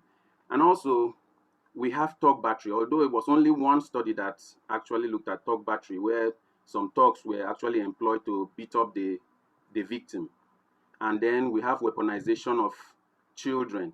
In weaponization of children, we look at factors such as, you know, saying bad things about the victims to the child and making the child to hate the victim, and also punishing the child in front of the victim. In this case, they do it because they know that, or they're trying to inspire a reaction from the victim, knowing fully well that if the victim should touch them, they have something to take to the court or to the police, what they can report. And also they also abuse the victims in front of the children. And now you can imagine the heartbreak. Even, for instance, one of the respondents actually begged the perpetrator, please don't do it. Allow this child to live first before you can continue with this trouble. But she refused, all to just frustrate the life of the victim. So how have they coped? We classified the coping into problem-focused and emotion-focused coping with the aid of other studies that have been conducted. For the problem-focused coping, we have help-seeking, we have also making amends and efforts to please, and living. Now, there are several moderators in the help-seeking that actually enhances their help-seeking behavior or serve as a barrier. For instance, is making meaning and defining the abuse. Because of the way men are brought up, it's quite difficult for them to identify when they are being abused, because sometimes they just feel this is how it's supposed to be. So they don't recognize it on time. And then it is only when the abuse becomes severe or there is an established pattern of psychological abuse, that is when they begin to know that, yes, this is no longer normal, and so they seek help. But then again, most of men will not seek help because they are scared of being laughed at, being mocked, or being threatened by the police with arrest. Because one of the respondents actually went to the police and reported that the wife is abusing him. It was like, no, it's not possible that your wife can abuse you. There's something that you've done that has made her to behave like that. And he was like, no, I've done nothing wrong. And so the police refused to believe him. And also we have exclusion from existing service structures. Some men might actually identify this, but they don't know where to start from to seek help. Like one of the respondents, I think he said, you don't know what you're looking for. You don't even know what you're going. You don't know where to start from. All that kind of complaints. So since there is no structure in place for men, they decide to suffer in silence. And even where the media actually carry news like male victims, it is often downplayed or laughed at because they just feel this is not something serious. And then we also have their experiences with friends and families. While for some, they get the emotional support they need, most of the respondents actually reported that their experiences with their families and friends were actually very terrible. Like one of the respondents, when he reported to the friend whose brother is a policeman, both of them actually told him to man up. Now, this is something he knows he cannot actually manage by himself, and he's looking. Stanley, please, you have 1 minute. Oh, sorry. So I think I'll just round up then. We also have, in case you need the slide, you can actually talk to me. I will send it to you. We have, for the emotion focused coping, we have denial and minimizing. We also have taking the blame and making excuses. We have acceptance, avoidance, and habit development. But one thing that was also common across the studies was the consequences and adjustment, problem with physical and mental well-being, developing and maintaining new relationship, and parental alienation. But one thing we did not also find very common in the studies was the relationship between coping strategies and the well-being of the victims. Only one study was able to do that, and we found out that the problem-focused coping was associated with the PTSD. Now, the problem-focused coping, like I mentioned earlier, is supposed to encourage good well-being, but in the case of men, it actually led to post-traumatic stress disorder, and also there was the absence of religious coping in the studies. So it is therefore important that both the criminal justice system and the service professionals be reoriented and provided with in and out service training, workshops, and seminars to be well informed and equipped to adequately provide male victims with the needed service, intervention, and education. And also, the society should be educated through outreach programs, seminars, enlightenment campaigns, etc., to shun stigmatization of male victims and embrace them just like they have done for the women. So the study actually have its strengths and limitations. Like I said, since I don't have time, I can't go through it now. Then there are references. So thanks for listening. Questions and comments are welcome. All right, thank you very much for that interesting presentation. Yeah, it's interesting to know that there are more awareness, and we are being searching for solutions on violence against men. Permit me to call the second presenter, Mr. B.E. Ola. Yeah, thank you very much. Yeah, it's my turn, and I want to make a quick presentation. I know I have 7 minutes, and I'm trusting that I will be able to cover all. So may I ask if you can see my slides, please? If you can see my screen. Hello? Yes. Oh, thank you. Thank you. I just want a confirmation. Thank you. Okay, so, well, this research is a work in progress, and it is based on my personal curiosity when I go to Hong Kong and I discovered the setting of the families in Hong Kong, especially doctoral students, African doctoral students, most importantly, Nigerian doctoral students in Hong Kong.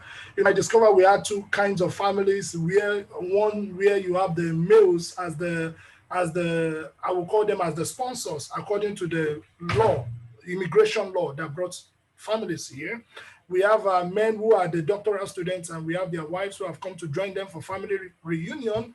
And then we have the other side of the story where you have the females as the sponsors in quotes now, according to the immigration law, and you have the male dependents. So I, as a family sociologist, I was interested in understanding how the concept of patriarchy, or let's say masculinity, plays out. So my interest is to compare male sponsor families with female sponsor families in terms of gender relations in household work, let's say household chores, and key household decision-making participation. And may I say that I want to say that this topic is very sensitive.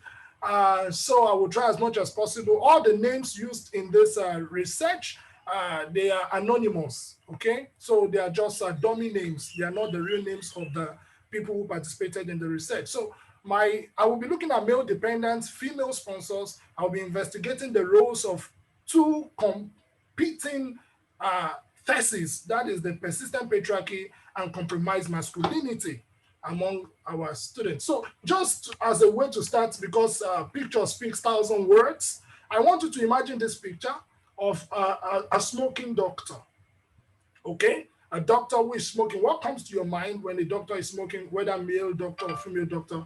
And what comes to your mind when you see this kind of people, okay? You understand why I show them. And then among us, for instance, we talk about gender equality, especially some of us are the pioneers of it, the academics, So this presentation is just a reflection for us to reflect on how we actually play it in real terms in our own families, So we have this woman who is doing all the household chores, and then we have this one, the woman is cooking and she's also taking care of the child. And but on the other hand, in another family, we have the woman is sitting there and the man is working, right? The work which traditionally could have been ascribed to the women to do, like we see in the previous slide. And then, so my question is, how does this play among African migrant students in Hong Kong? Do we have, is masculinity, is it persistent here? Or it's, despite the fact that we are not in Africa, right? We are Africans and we are here. So it's just a curious work. And the first thing I have is that we have introduction, which says that globally there is increase in female being primary agents of migration. They are not just following their families, according to Oishi. They are now, they migrate on their own capacities. And when we look at Hong Kong, the aspect of our female doctoral students speaks volume to this. So, and then, but Hong Kong presents a unique case in the sense that when we compare Hong Kong to probably a few other countries, you discover that the dependents are allowed to work, right, and hence on some income. But in Hong Kong, once you are a dependent, there is a limitation, there is a restriction on your labor force participation. So I want to see how this actually affects the men, right? Still speaking on masculinity, I want to see if men will actually, their willingness at first, when they realize that they will come to Hong Kong as dependents of their female spouse and that they will not be allowed to work, how do they interpret this? So I'm interested in that. So I divided the whole study objective into two: pre-migration history. Why do men migrate or women migrate as dependents when they actually know they will not be allowed to work? And then I look at the destination, the daily lived experiences, their attitudes, how they, the attitude towards being dependent and how they live their lives in household chores and family decision-making processes. We have different theories, the cost and benefit theory of the neoclassical economics that tells us that many people migrate because they expect to earn something, because they think it will be beneficial to them. And we also have a theory that says, well, it's possible to have compelled migration, that people migrate because they are compelled, for instance. So there are different studies in the literature, like West and Zimmerman doing gender. These are common papers. Neither studied migrants and discovered that patriarchy is persistent. Even when the woman is the breadwinner, you still discover that she is less likely to dominate the affairs or to even have decision-making participation in a number of families. I'm sorry I cannot see the chart, so just tell me when I have 1 minute left. Okay, so we have persistent patriarchy found in New Delhi in studies, and also on the other side of the study, we have people that said, well, some men actually complied when they discovered that the woman is the sole or the co-breadwinner. They give them respect, they share in household decision-making participation.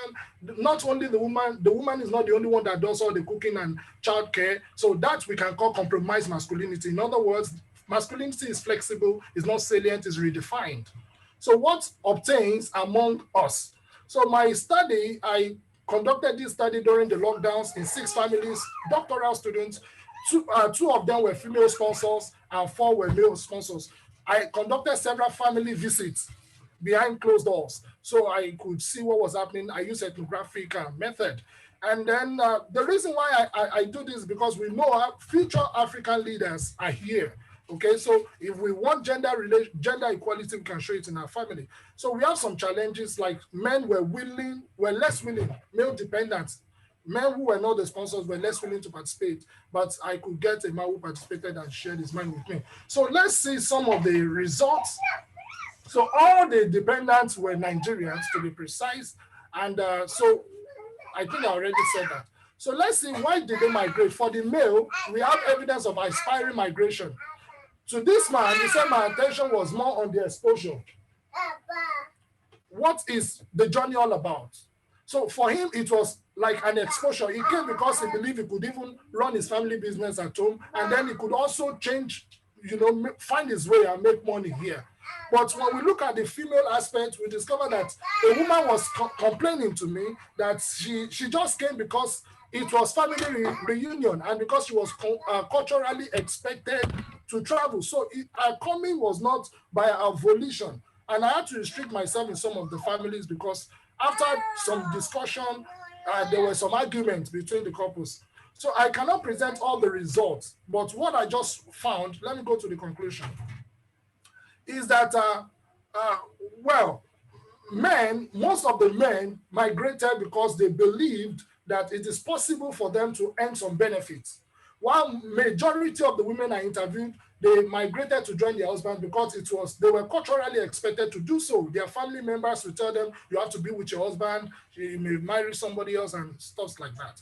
And then women were more willing to be dependent than sponsors. The female sponsors told me it was not easy when they received calls from home as your husband started working and stuff like that. They don't know how to reconcile it.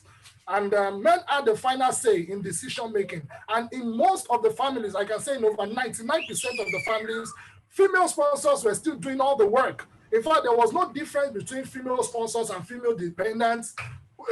There was no difference in terms of household chores and decision making. So some of them will leave homes very late, just to make sure they take care of the children before going to the lab to conduct their research. So I could say that among the students I studied, masculinity was persistent. There were very few evidence of compromised masculinity.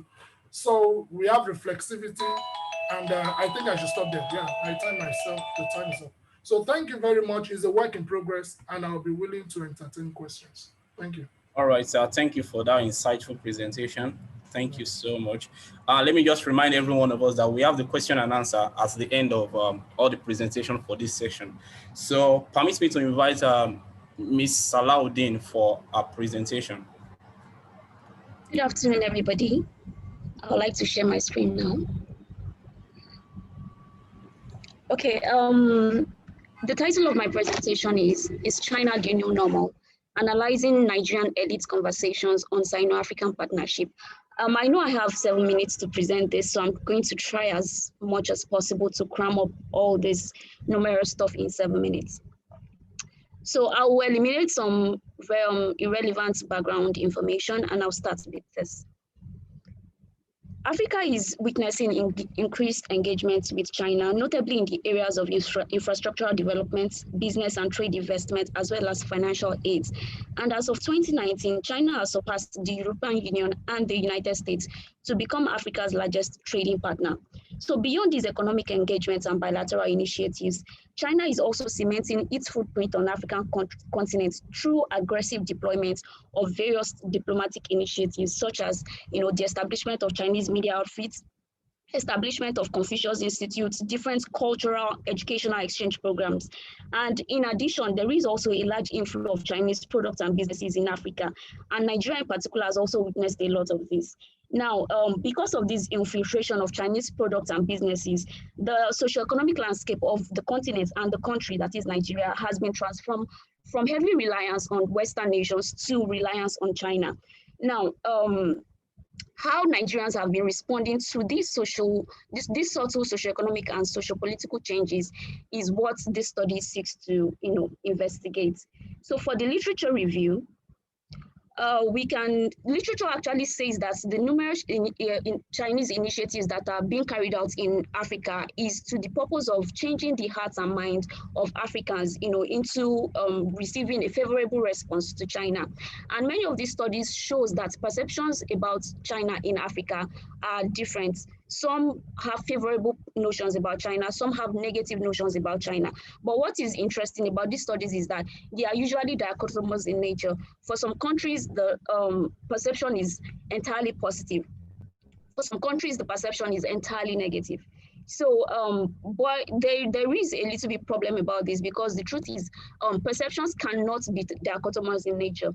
So the objective of this research actually is to examine the disposition of Nigerian middle class about China's affairs in Africa, and to explore the articulations of Nigerian elites about the impact of China's soft power activities on Nigeria's socioeconomic and political landscape. So for the methodology, I employed the grounded theory methodology.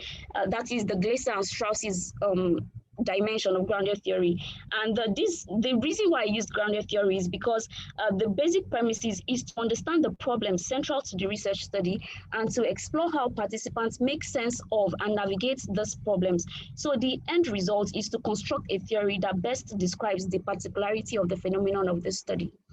Okay, so for my research design, I employed a purposive sampling technique of 20 middle-class Nigerian elites, and the participants consisted of 6 journalists, 5 professors, 2 researchers, 2 diplomats, 3 politicians, and 2 heads of federal civil service. And the data collection was done through semi-structured interviews and were conducted on Zoom. So I'm going to skip this methodological theoretical part and go straight to my findings. So before I engaged in the deep analysis, and I must mention that the analysis was conducted simultaneously with the data collection. So as soon as I interviewed a person, I analyzed immediately, which is what grounded theory stipulates.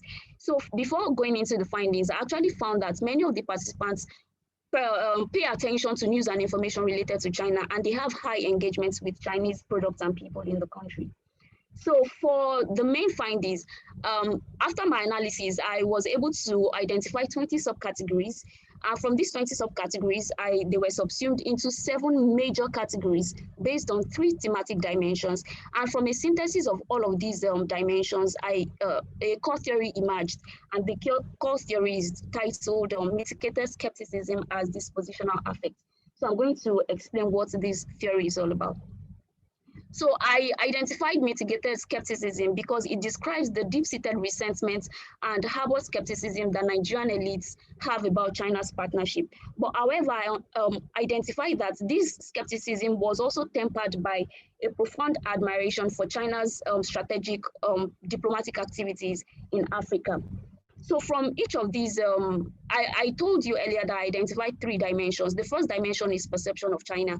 And from this dimension, I observed that people had a cautious optimism about China.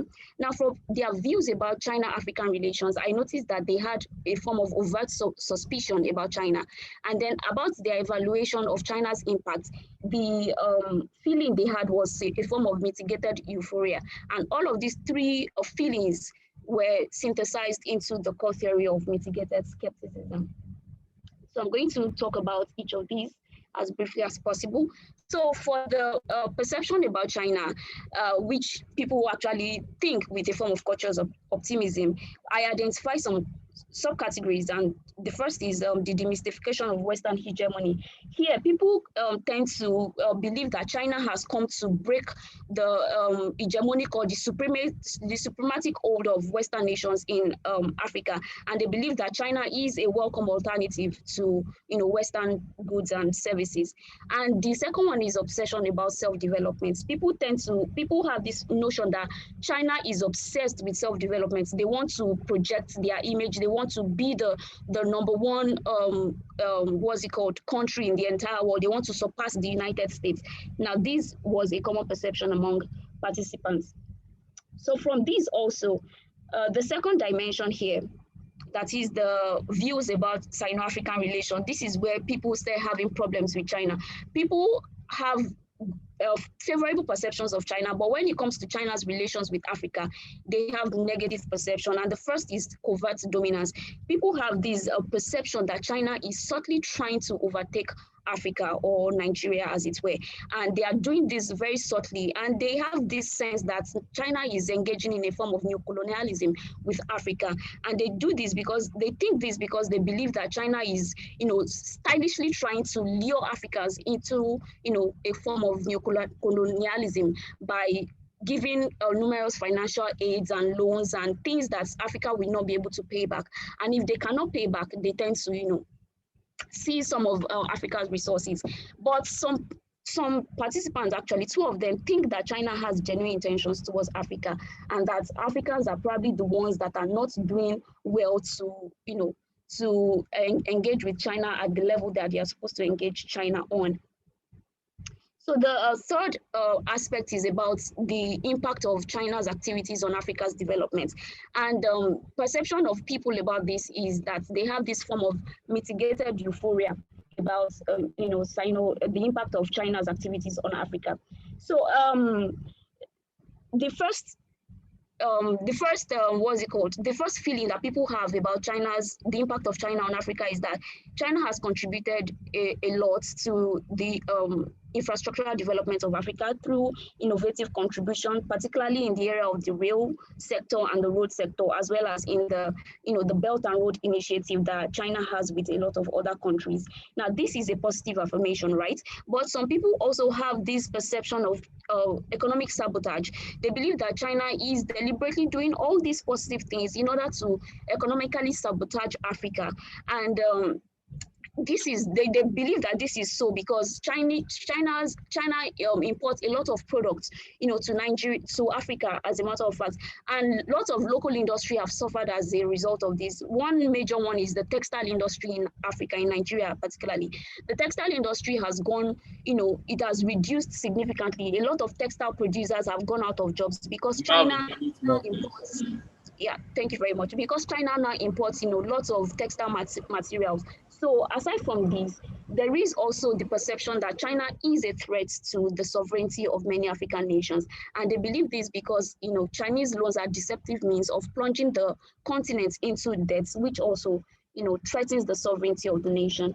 So in conclusion, this study actually found that although Nigerian elites admire China's rapid development, they have this perception that China is not different from Western imperialism. That is why there is the disposition of mitigated skepticism.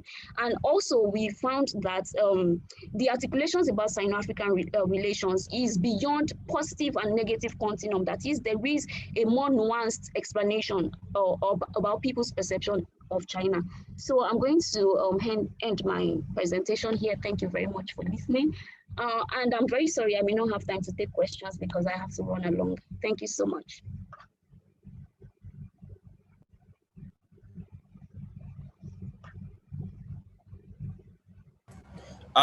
Thank you for that educative presentation, Ms. Salaudin. We really appreciate it. And for the last presentation for this session, permit me to invite Dr. Adewole from Obafemi Awolowo University, Ile-Ife, Nigeria.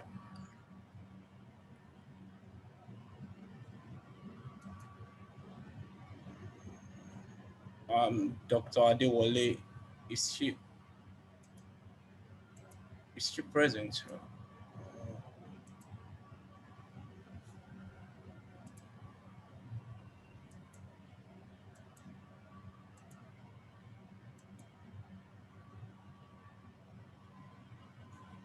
Mr. Blessing.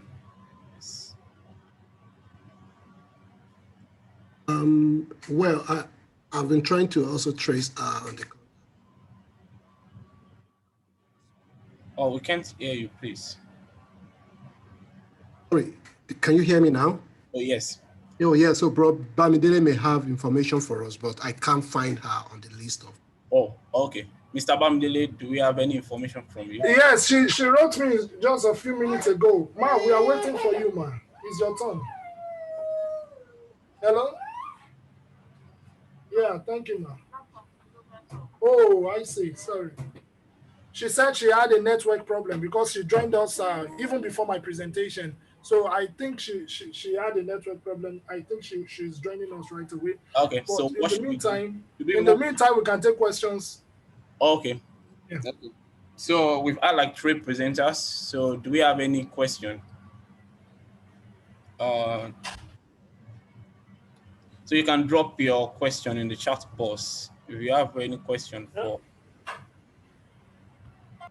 Yeah, I already dropped my questions. So if you want to trace, or I could read immediately because of time. Okay, you can please so read. This question is to Mr. Bamidele. How can we encourage compromise muscularity in a situation where the female is the breadwinner, as is for the case study? Yeah, thank you very much, Mr. Adeoti, for that interesting question. Well, if I say I have the answer, I will be lying because this is culturally embedded, even though she is the female sponsor, she does not even, some of them only complain. That's the truth. They tell me they wish our men could help them. They wish the men could do some of the household chores. But you see, the man just sits down there, he's not doing anything. So how can we encourage them? It's by awareness. It's by knowing that they want us to help them. So a woman should not be the one washing the dish, doing the laundry, taking care of children, and the man sits down and is with his laptop all the time. So you can actually plan your time. I think it's reflective presentation, and so it's very empirical. Thank you. Okay, another question for Mr. Bamidele. You mentioned visitation behind closed door. Is this method ethical for conducting research? Well, in ethnography, it is very, very ethical. As a matter of fact, we can dye the coin. In ethnography, you can turn the table, you can create a problem. You can use ethnomethodological approach. When I say behind closed doors, I don't mean inside their private room, when they are, of course, I know my friend is just teasing me, but behind closed doors means in their homes, in their, common room. We sit down, you just sit down on visitation, you look what they are doing, and you write about that. Yes, why not? It's very ethical. We can do that. Okay, thank you for your response. And the last question for Mr. Stanley. Are there any institutions focusing on male victimization, such as we have for the female? Okay, I've just provided the answer in the chat room, but there are no institutions, but we do have some organizations that are actually using the intervention approaches for women. There's nothing particular for male victims. And in Africa, we just have some social media handles. And I actually contacted some of them and they said they don't have anything tangible yet for male victims, but they're actually working towards it. But do you have any recommendation to hasten the process? Yeah, it's more like to also increase the awareness. Okay. Because most of these institutions, why most men feel emasculated is because when they get these experiences from the institution, it only tends to, it makes them actually see what they have been saying, that if I should go to the police, they are not going to handle me well. And those few who have actually gone there, they have been laughed at, they have been mocked, and they have been threatened with arrest. So there is need for more awareness and enlightenment. All right, thank you very much. Please, Mr. Bamde, do we have Dr. Adewale on ground?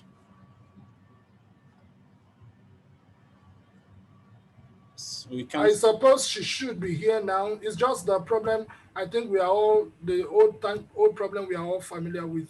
The network problem is what is giving a challenge now. But if we cannot take our presentation, maybe we should just move on. All right, if that's the case, then we can take one more question to Mr. Stanley again.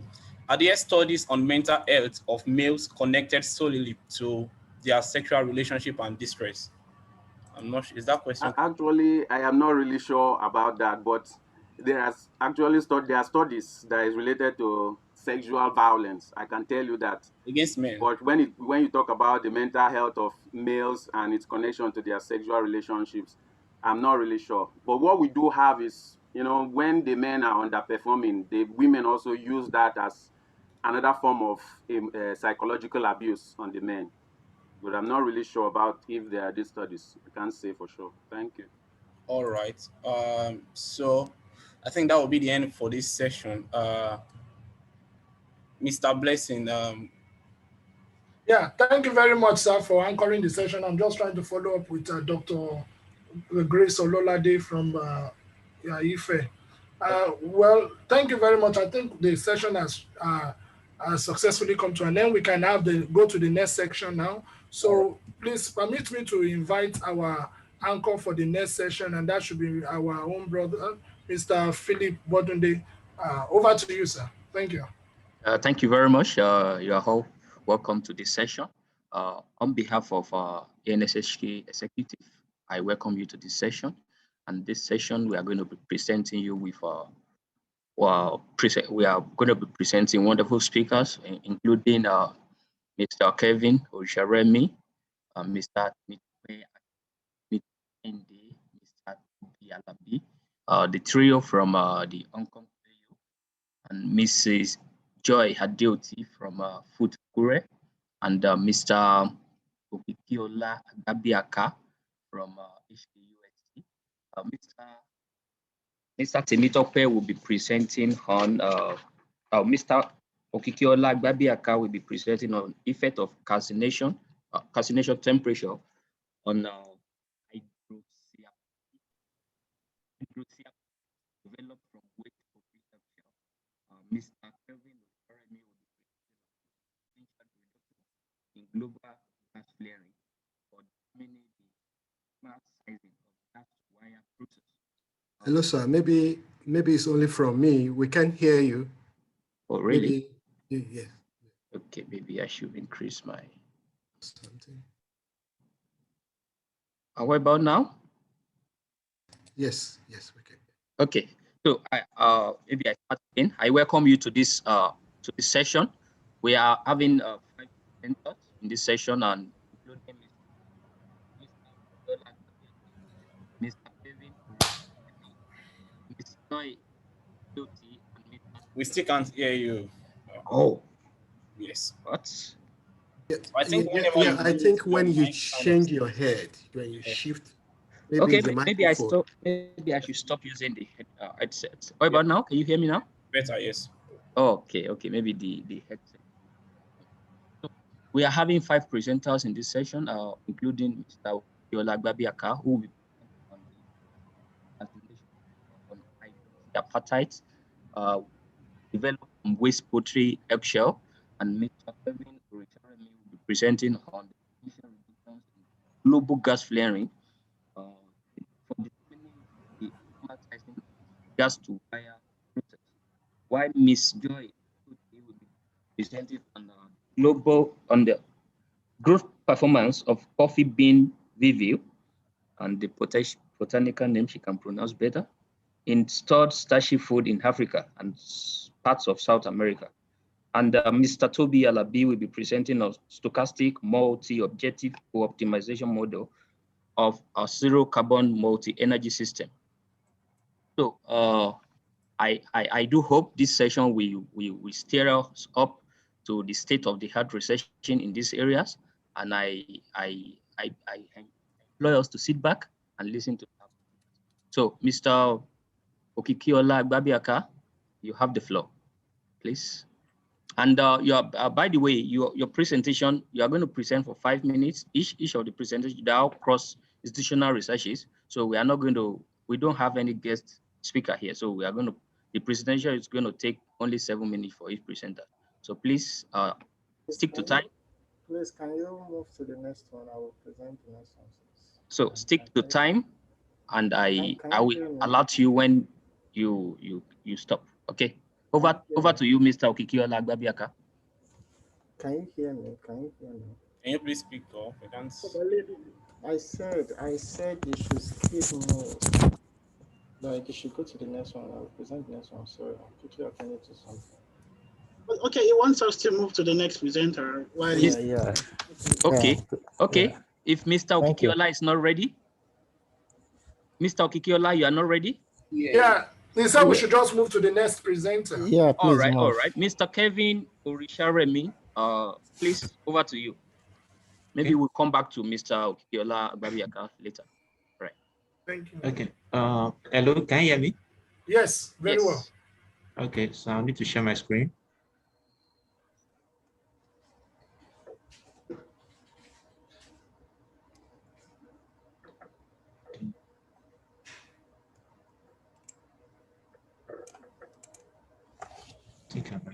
Your time has started, please.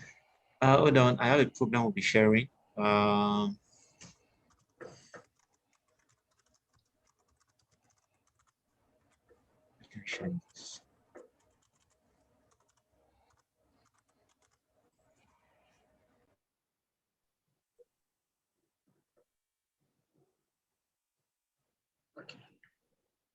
Okay, can you see my screen? Yes. Yeah. Okay, yeah. Good afternoon, everyone, and thank you for this invitation. So today I'll be presenting a recent publication from my ongoing research titled Potential Reductions in Global Gas Flaring for determining the optimal sizing of gas to process using an inverse DEA approach.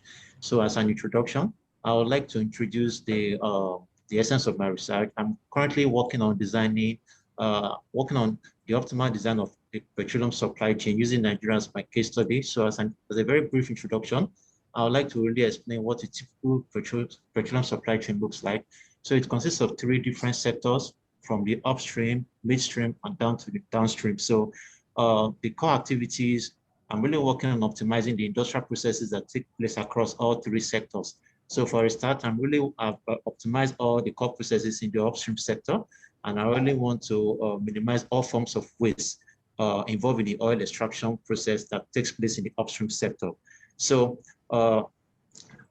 gas flaring is an environmental hazard and occurs mostly in the upstream sector during the oil extraction process. So these 4 points are the motivation for the study. Gas flaring, a simple definition of gas flaring is the burning of huge quantities of methane gas during the extraction process, and it's an environmental hazard. And the second motivation, of course, is COVID-19. Yeah, serious disruptions were caused by the impact of this pandemic, disrupted the global petroleum supply chain. And for the first time in the history of the industry, they recorded negative oil prices. So there's a need for commercialization of flared gas as a saving grace for the industry. And of course, the third motivation is the current energy supply crisis in Nigeria. And according to a report by PricewaterhouseCoopers, gas flaring cost the global economy $20 billion since 2018. So this diagram summarizes the economic loss that took place 3 years ago. So you can see from this diagram that the global economy recorded a loss of $20 billion since 2018. Nigeria contributed 3.8% of this total cost. And right now, the Nigeria position in industry is number 9 worldwide. 9th largest gas reserves in the world, largest in Africa, with gas reserves of about 1.7 trillion cubic feet of natural gas. So, and I'll quickly discuss the factors, the causal factors of gas flaring. The first, or the major reason for gas flaring in the industry is the difference in technology. Countries like Saudi Arabia, United States, Russia, they have superior drilling technology that helps them to contain much of the gas being flared in other developing nations. Then secondly, it is the cheapest technique for separating natural gas from oil during the extraction process. The short time I spent in industry revealed a lot to me that it is so easy, very cheap to separate gas from oil by just burning it off. But then we lost a lot of natural resources and others, and a clean source of power. And of course, the third reason is for safety and maintenance flaring, which is normally used during hazardous field operations to minimize all kinds of risks during equipment failures and fluctuations in flow line conditions. So the policies in place to mitigate gas flaring, I can classify them to two. So all launched by the World Bank and the United Nations, the first in 2002, which we call the Global Gas Flare Reduction Initiative. It is to support the governments of oil producing nations to reduce gas flaring to minimum volumes. And then in 2015, there was another collaboration. The World Bank collaborated with the United Nations to launch what we call the Zero Routine Flaring by 2030 initiative. The aim of this initiative or policy is to put an end to routine flaring by 2030. But in all honesty, in real life scenarios, the industry cannot really achieve this target with the current technology, unless maybe in the within the next 9 years, we hope that superior technology can cut down gas flaring to minimum and achieve that zero target. So, I define my problem with these 4 core research questions. So the first question I asked myself when I said this research was, based on the current technology we have in industry, take for instance, the Nigerian petroleum industry, can we really quantify, estimate the potential reduction in gas flaring for a case study like Nigeria? And with the installation of a superior drilling technology, to really contain or mitigate gas flaring, what is the maximum? And then the third question, which is an ongoing debate in the industry, and we must be frank, sometimes when we are doing research, we really need to try as much as possible to ask ourselves, is it really feasible? So that's why I asked this third question, can the industry really adopt this zero routine flaring initiative in any given production year? So the first question, I developed a mathematical model to really solve that first question, to answer that question. While the second one, I proposed a mathematical theorem. And then for the third one, I developed an algorithm to really determine the level of commitment of every oil producing nation to this initiative. And of course, the most technical question in industry is, if you must use gas-to-oil system, gas-to-oil simply means the conversion of natural gas in offshore, during offshore processes to electricity for power generation. So the aim of the research is to develop novel strategies for cleaner production of natural gas and cost-effective gas-to-oil process.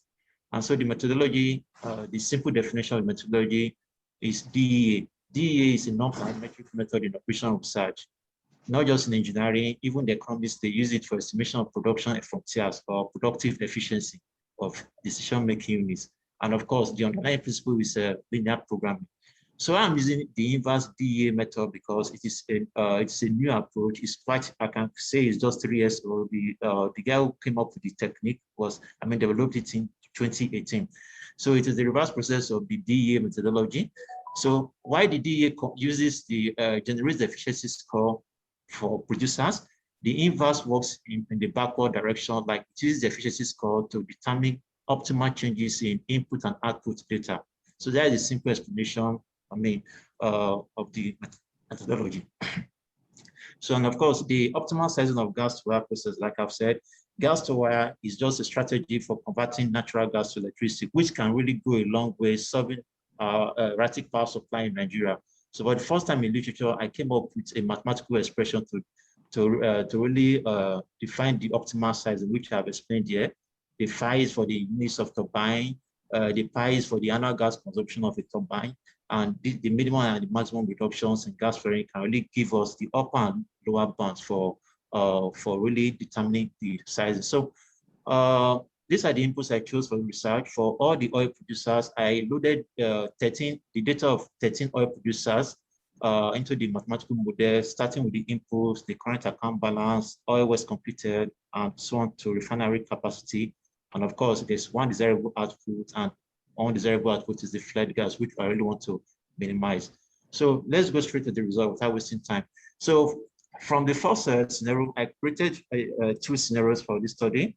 So the first one is without assumptions, because it would be so difficult for me to convince industry experts that I have a model that really works. So they don't really entertain assumptions in industry. They tell you it's rubbish. So fine. This first scenario is without assumption. So you can see there are 6 producers here. So this is the power of the model. It can handle multiple case studies. In mathematics, there are so many techniques that can handle multi-objectives. But when you're dealing with multiple case studies, then you need to entertain the power of DEA, because it can it can take so many case studies, analyze them, and you can just take one and do some separate analysis. So there are 6 producers here: Algeria, Indonesia, all the way to Okay, so by applying the model, obtain their maximum percentage reduction, which is what we really need to determine, and the optimal turbine units are displayed there. For Nigeria, on my case study, the maximum turbine units for setting up the process is 38. So the same thing applied to the second scenario, and okay, application. So I'll skip this page, and then for the energy analysis, using the 38 turbine units, I realized that if turbines are running at full power, it can generate 5,700 megawatts of power. So this will cover the loss in our capacity of 3,262 megawatts. So we recommend that the Nigerian government should really set up, should really invest in this gas to power process. So I kind of compare my results with previous study. This same guy, Odijago, in 2016, came up with the first qualitative approach. And I'm the first to develop the quantitative model to solve this. So to benchmark, I use this result to benchmark so he had 92.89%. My model obtained 91.24. He recommended 50 units. I'm recommending 30. And my model obtained 38 units as the optimal number of gas turbines.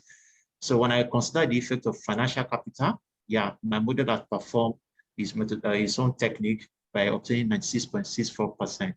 And the optimal sizing was increased to 40 units. So that's all. Thank you. And I'll be more than happy to entertain any questions. Thank you, Mr. Kelvin Orusharemi, for your wonderful presentation. So at the end of the whole session, we'll entertain questions. All right. So, Mr. Okikiola Gbabiaka, I don't know if you're ready for your own presentation now.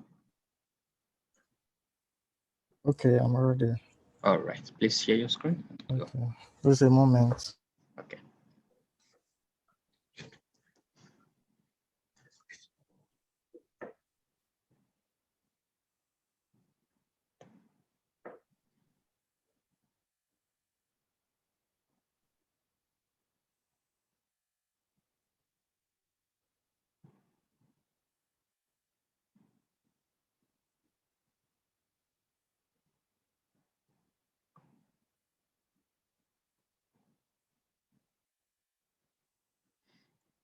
Sorry, please, I just want to.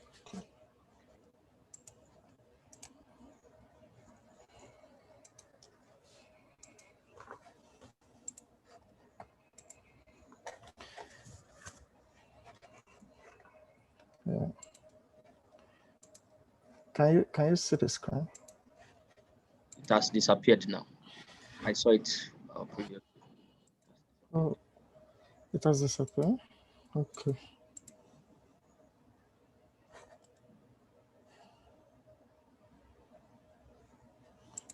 Sorry, please.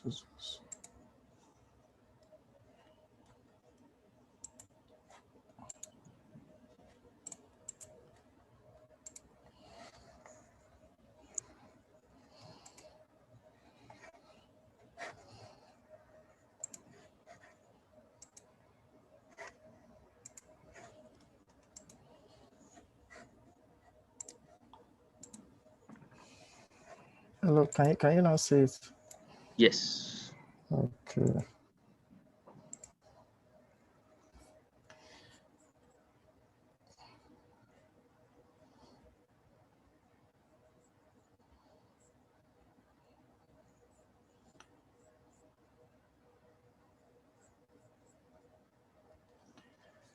Yeah.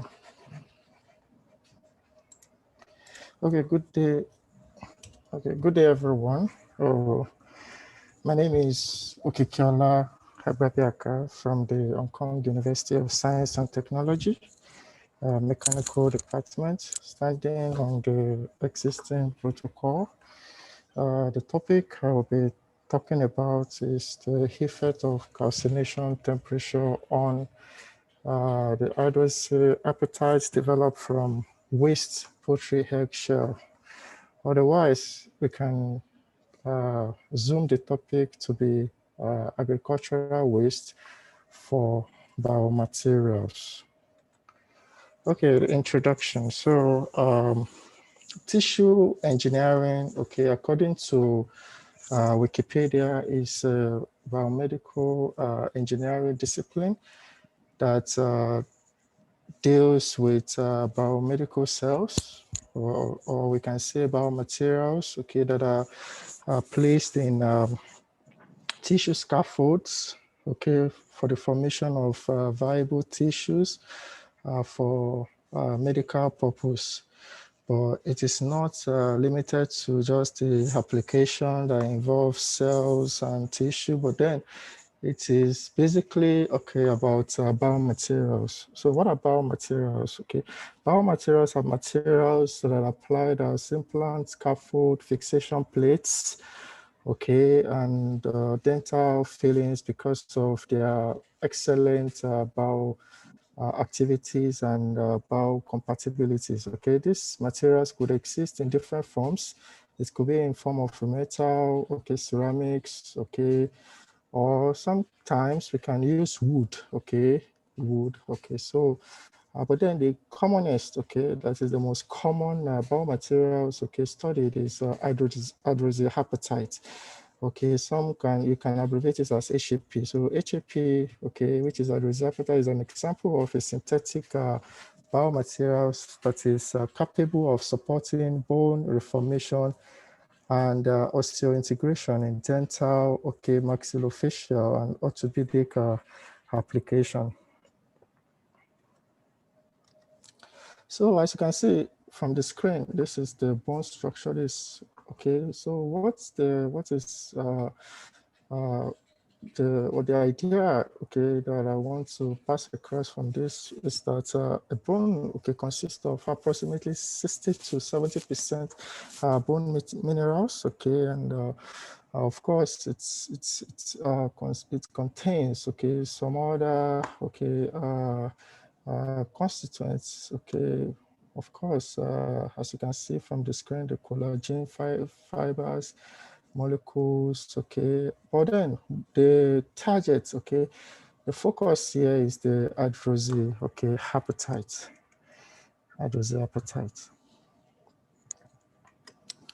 So as you can see, okay, the number of patients suffering from different kind of tissue-related diseases, okay, as a result of accidents, okay, as you can see on the screen, okay, broken bones, lost bones, okay, is increasing rapidly, and researchers are earnestly looking for alternative source, okay, for producing biomaterials that can meet these demands. Okay, you can, okay, if you can see from here, the man that broke his leg, okay, some the materials that are used for the healing of the patients, okay, are called biomaterials. Okay, so the commonest, the characteristics of biomaterials, okay, can be seen on the screen. That is, they must be bioinactive,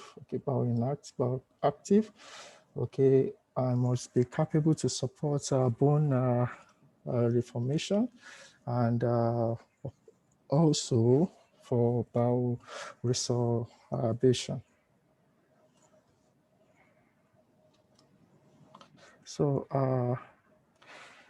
as I can see, as I've said previously, okay, the very popular example of biomaterials is hydroxyapatite. It is an inorganic mineral that is mostly applied in bone, and teeth due to its biocompatibility and bioactivity. Very important, okay, to pass across is that human bone consists of 60 to 70% of hydroxyapatite. So therefore, it is very important, okay, okay, in biomedical field, okay. So that is why the focus is to actually find a way of, okay, producing this material, okay, synthetically, and also to afford it in high quantities. So other areas of applications can be seen on the screen. So as you can see on the screen, the agricultural waste, okay, and the environmental, okay, impact, okay. Agricultural waste, okay, waste generated in accumulation from farm, okay, processes.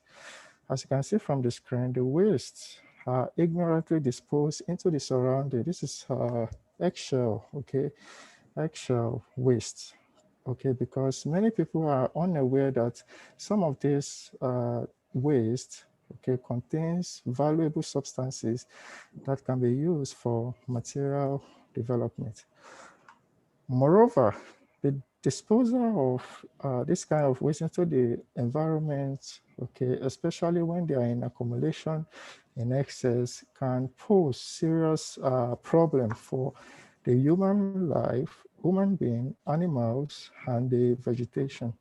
So in order to enable a sustainable environment, researchers have started studying the conversion of this agro waste, okay, into meaningful products for the benefit of mankind. So one of the many ways of adding values to agricultural waste, okay, for example, this kind of poultry eggshells is to utilize them, okay, as biomaterials for biomedical application.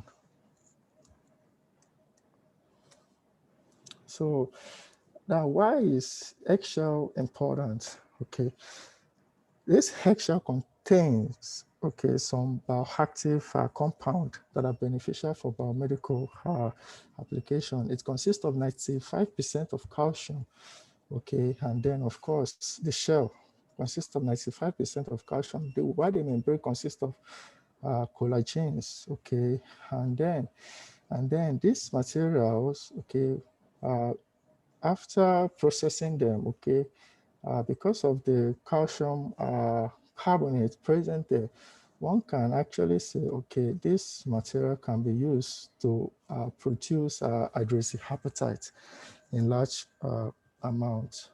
So the objective of the project is to synthesize hydroxyapatite from waste eggshell, and also to study the effect of temperature on the synthesis process. So this is the experimental procedure, okay?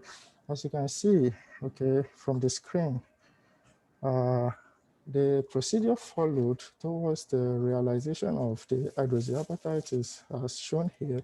From the waste is being cleaned, boiled, and then calcinated in the furnace, okay? So this is just the overall picture of how it looks like, okay? Thereafter, a white You have 1 minute, compound Mr. is Gabriel. formed. Yeah, thank you. A white compound is formed, which is the hydroxyapatite. So the test carried out on it is the XRD to see how, after following the procedure, to see if we're going to generate the HAP. So as you can see from this screen, the XRD for 1000 degrees Celsius, the calcinating temperature shows that phases, hydroxyapatite phases compared to 900 degrees Celsius. And also the SEM images shows that 1000 degrees Celsius contains highly agglomerated HAP, better off than 900 degrees Celsius. So the conclusion says that we are able to produce the hydroxyapatite successfully in the laboratory, okay, following the local procedure. And also from the XRD, the strong peak is shows for hydroxyapatite phases for 1000 degrees Celsius. And the SCM also attests to it. So what is expected is that we can also focus on other shells like fish bones, coral, red algae to synthesize hydroxyapatite in large quantities. These are the references. Thank you very much for your audience. Okay. Thank you very much for your interesting presentation. And of course, you have some questions, particularly from me, and at the end of the session. So, Mrs. Joy Hadeoti, you have the floor, please. Thank you, Mr. Philip. Good day, everyone. Good day, everyone. Yeah, today I want to talk on food infestation of staple foods by cough bean weevil, known as Parasaurus fasciculatus, and how we approach the post-harvest loss that the feeding activity of this crop brings about. We looked at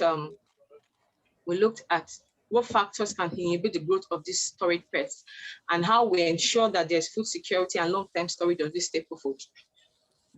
The staple food we looked at were cassava, cocoyam, yam, and plantain. Now, this pest, because of the feeding activity of this pest, when they lay their eggs, they bore holes into the plant when they get to their larva stage.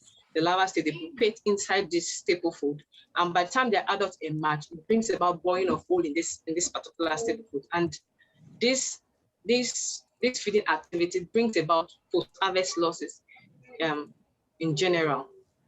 And this post-harvest losses also causes economical impact, especially on those who invest in this type of staple foods. Now, this challenge affects developing countries where post-harvest and storage management is very poor, like in Africa and some parts of South America. Now, in this study, the third slide, in this study, we looked at the growth performance of this insect in slide 3. We looked at the growth performance of this insect, and we carried out this research under the food storage conditions. And we looked at 4 indices. The third slide, please. Now we look at 4 indices. We prepared the food media, we prepared the insect culture, and also we set up the experimental design to look at the developmental and the susceptibility test of this insect. We look at how this insect survive at the egg stage, the larva and the pupa and the adults. We also consider the anti-nutritional properties of this particular food media, the cassava, the cocoyam, the plantain, and the yam. Now we also examine the adult longevity of this insect on the different food media. And we also consider the proximate analysis. I mentioned earlier on that the feeding activity of this insect brings about losses of this staple foods. And majorly in Africa and in some parts of South America, these food are the regular food that are easily accessible to people. Now, if this insect keeps causing this damage to this insect, in the long run, there may be food scarcity. And the long-term storage of this food will be a challenge. So in this research, we looked at, okay, how do we want to mitigate this damage that this insect causes to this food crop? So we look at the anti-nutritional property. Now, in the last slide, we'll see the result of this experiment. It was statistically analyzed, and we subjected it to one-way ANOVA. Now, at the end of this result, we were able to see that cassava had the highest emergence of the egg. If you look at the developmental stages, the egg stage, cassava had the highest number of egg being laid in the food medium, and also both the larva and the pupa and the adult emergence. And I said earlier on that as a result of the emergence of adults in this staple food, it brings about damage to the food, both in value, market value, and then in its quantity. Now, in the mean survival rate, said cassava had the highest survival of this insect. On the other hand, cocoyam recorded the highest mortality. That it means that most of the insect did not survive on cocoyam. Now, researches have been done to see how the effect of this insect on the crop, but understanding of how the damage, what really causes this insect to thrive more on some of this food has not been discovered. So in this research, we're able to see the strong link on the antinutrient compounds and the survival of this particular insect. Now in the cocoyam, you can see the antinutrient properties for the cocoyam. It had a high level of phytate, and this phytate, we're able to see the link that it hindered the growth of this particular insect in cocoyam. While in the other staple food like the yam and the yam, the plantain, and the cassava, it had low content of these antinutrient properties, and we're able to link this together. The higher the antinutrient property, the lower the survival of this insect. So we're able to see in our research that if the antinutrient property, just like the phytate content, is increased in this staple food, it could help resist the growth of this insect pest, coffin bill weevil, in it. And we suggested that, recommend that this increment, this biofortification can be done through food bio engineering. Yeah. Thank you for listening. So thank you for your timely presentation. And, we'll also get to the question section. We'll have questions. All right. Then I move to the next presenter, Mr. Toby Alabi. Are you ready? Yes, sir. Oh, please go ahead and share your screen. Yeah, thank you. Oh, can you all hear me? Yes, I can hear you. Okay. Let me share my screen. Okay. Oh, sorry. It's just a summary. Okay. Thank you very much for this opportunity. And my name is Toby Michael Alabi. So I'll be doing presentations on one of my recent work, titled Stochastic Multi-Objective Co-Optimization Model of Zero Carbon Multi-Energy System. And we consider the effect of energy storage, aging, and integrated demand response. And this is the framework, the outline of the presentation. Okay, going to the introductions. The main target of most of the developed countries now, if you are very familiar with it, is to achieve net zero carbon by 2050, 2060, through, for instance, through large investments into renewable energy generations, electric vehicle, and many things. However, when we are talking about carbon, zero emission, global warming, we're supposed to be aware of the statistics, and we see that building contributes to the largest percentage, followed by transportations in terms of carbon emissions. So in order to achieve these ideas, that is zero emission by 2050, so one of the pathways towards it is to consider a building that emits zero carbon during its operation phase. When you talk about during its operation phase, that is during its usage. And when you're talking about usage, it means the energy, most of the time, the energy being used at that particular unit. Now, when I'm talking about zero carbon multi-energy system, we've already carried out one work where we describe what is meant by zero carbon multi-energy system and how is it achievable. If you're interested, you can scan this QR code. It will give us direct links to zero carbon multi-energy system in details. At the same time, there's another work we carried out on what are the stochastic effects on the planning of this zero carbon multi-energy system. And when we're talking about stochastic, we means variations, because renewable energy resources like solar, like wind that we are familiar with, they cannot be actually predicted 100%. There is variations. Thereby, how can we put these variations into considerations during the planning stage? And how did they affect the planning, the selection of sizes, and the operation performance of the system? Now let's move forward to this current work in which we consider stochastic, consider aging process of the batteries, and what it does integrated demand response means. First of all, we compare the result with similar researches like these tables. These are the references. I will show them later. And we consider the novelty of our own work, whereby in this work, we consider the aging model. Aging means deterioration of the battery, lithium battery, any battery that you're familiar with. We talk about the thermal storage, that is thermal storage to store heat generations.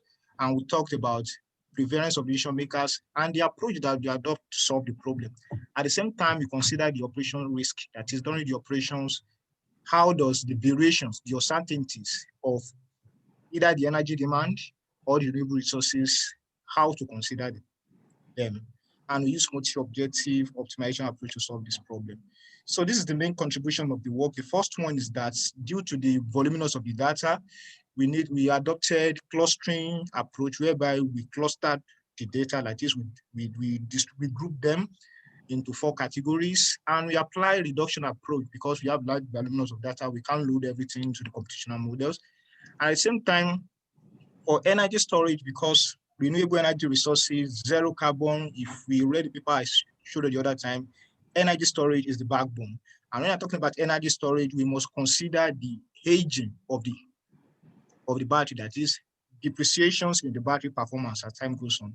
And we consider one of the recent demand side management, that is integrated demand response, how in order to achieve this zero carbon multi-energy system. Later on, we consider the effect of uncertainties by using this Markowitz approach. Finally, we use multi-objective information to solve the problem. It's just like the schematic representation of a simple configurations. Left side, we have the wind, solar, go to bidirectional converter, to the storage, to the electric chiller to generate the multi-energy demand, that is the power, the cooling, and the heat. And we consider the storage of these components too, of this energy too. Now, this is just the framework for the research methodology. The first part, we down do the data. We consider the uncertainties, the data. We can see after the energy data, we cluster using key-method approach into 4 categories. We obtain the probability density and we use multi-caloric distributions to generate different scenarios. We reduce the scenarios and we move to the optimization model. I just showed this. This is just how we quantify the uncertainties using some established probability distributions in the literatures, Weibull for wind speed. We adopted beta distribution for solar radiations, and we adopted normal distribution for the energy load and the ambient temperatures. So the main things we introduce here is the battery aging model. And how do we consider the aging model, the deterioration of battery? Specifically, we consider lithium battery here. First of all, we consider calendar aging. Calendar aging is the mathematical model, simply means the depreciation of the battery, even in an idle state, even without using the battery. As time goes on, the battery depreciates gradually, some certain percentage. And yeah, you also have cycle weight, that is, as you are using the battery, you charge, you discharge, you charge, you discharge, number of cycles, the performance reduces. And we consider the effect of these depreciations on the capacity loss. How do they affect the capacity loss? We try to apply variations to simplify the model. We consider how it affects the energy store. Finally, we have the proposed model for aging model of specifically lithium battery in these studies.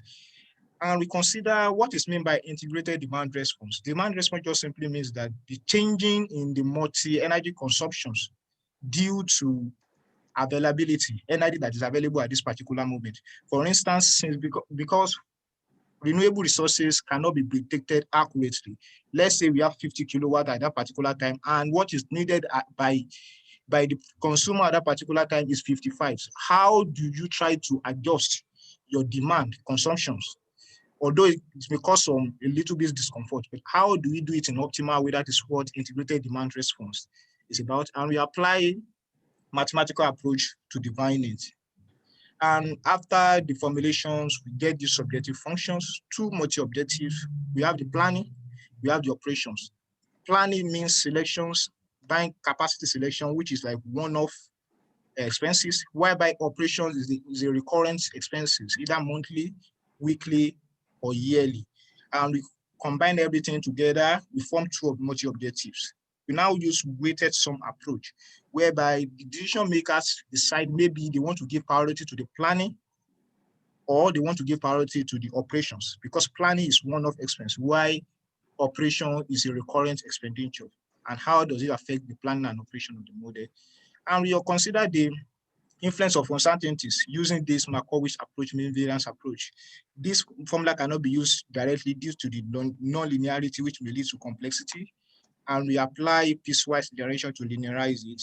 So at the end of the day, we apply the model on 4 scenarios, whereby in a particular model, we don't consider the aging effect and the IDR, whereby others we consider the aging without ADR, and if we consider the aging and IDR.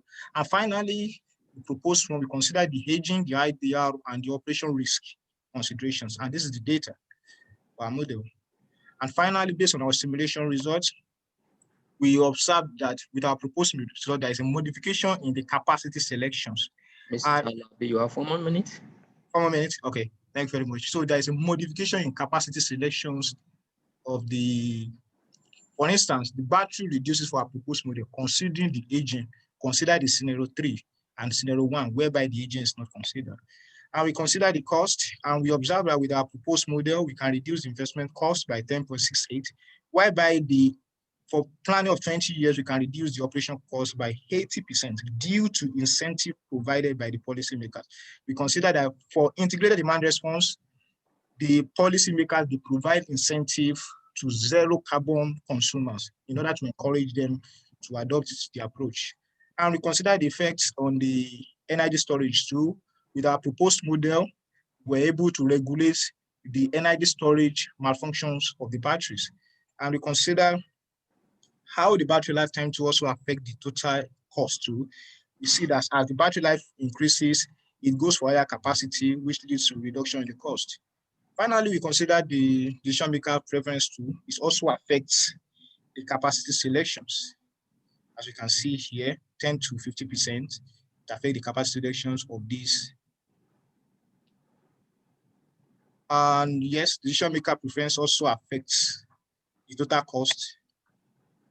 Finally, we consider the IDR, that is how the IDR behavior. Maybe you want to regulate by 50%, 10%, or 10, 15, or 20, and how they affect the performance of the operations. This table shows how it affects the capacity selections and the effects on the economic implications. Finally, we're able to agree, come to conclusion that without the incorporation of aging model of the battery, we cannot achieve a realistic optimal configurations because it cannot be guaranteed. Another point is that we observe that with our proposed model, we're able to achieve a cost reduction, economic cost reductions. Also, we shows that with the decision maker preference, the best approach is to focus on the total operation cost because it's a recurrent expenditure. So this also reflects to the same thing, that the IDR, it influences the planning and operation of the system. So the conclusions, we're able to achieve this, and we're able to show that battery aging affects the system. Although what we consider here, we consider lithium battery, which means battery aging depends on basic chemistry parameters. Thank you very much. For more information, because it's a complex analysis, related to mathematical models, we can, with this QR code, we can have access to the papers for more information, for more literatures information. Okay. Thank you very much for your time. Yeah, thank you very much for trying to compress your presentation. I think you have a lot of results to present to us. In any case, thank you for your presentation. It's an interesting topic. So we have the last presenter, Mr. Temitope Kehinde. Can you please share with us your research? Mr. Temitope Kehinde, you have the floor, please.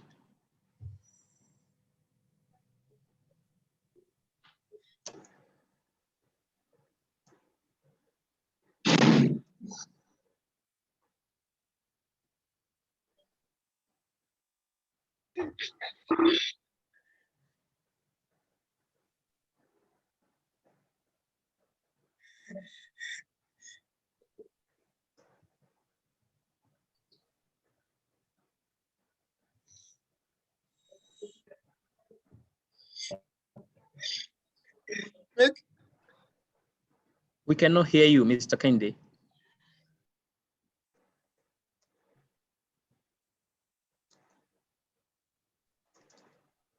Hello, can you hear me? Yes, I can now. Okay, maybe I should not. Okay. Yeah. Good day, everyone. I'm Kendi Temitope, and I will be presenting on the topic simulation approach to improve service delivery at the retail bank in Ibadan Metropolis. The retail bank in Ibadan Metropolis is just a case study used for this research work. So, yeah, time is of great value. When you lose time in life, you lose something tangible. Sometimes we even equivalent to like time is money.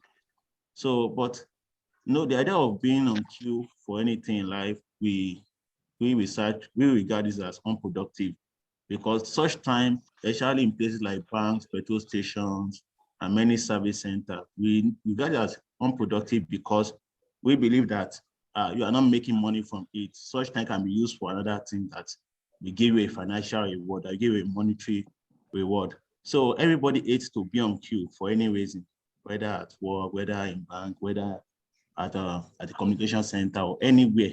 So there is a need to optimize a queue system and see how efficient to make services better instead of keeping customers on queue and wasting their time. So the aim of this research work is to reduce the waiting time of customers using a commercial bank as a case study. And the commercial being used is located at the busiest market in Ibadan Metropolis. That's Bodija. So yeah, when you talk about a queue model work in this figure 1 diagram below. You could see a queue. We always have a service facility. Just like when you're in a bank, you have a teller in front of you. That teller is going to be the server. The queues are the customers, lining up, and we have the arrival and the departure. That is coming in and going out. So, and queue, like I put here, is experienced in bank, public transport, petrol stations, hospitals, and many more. This is a picture of various places where people experience a queue problem.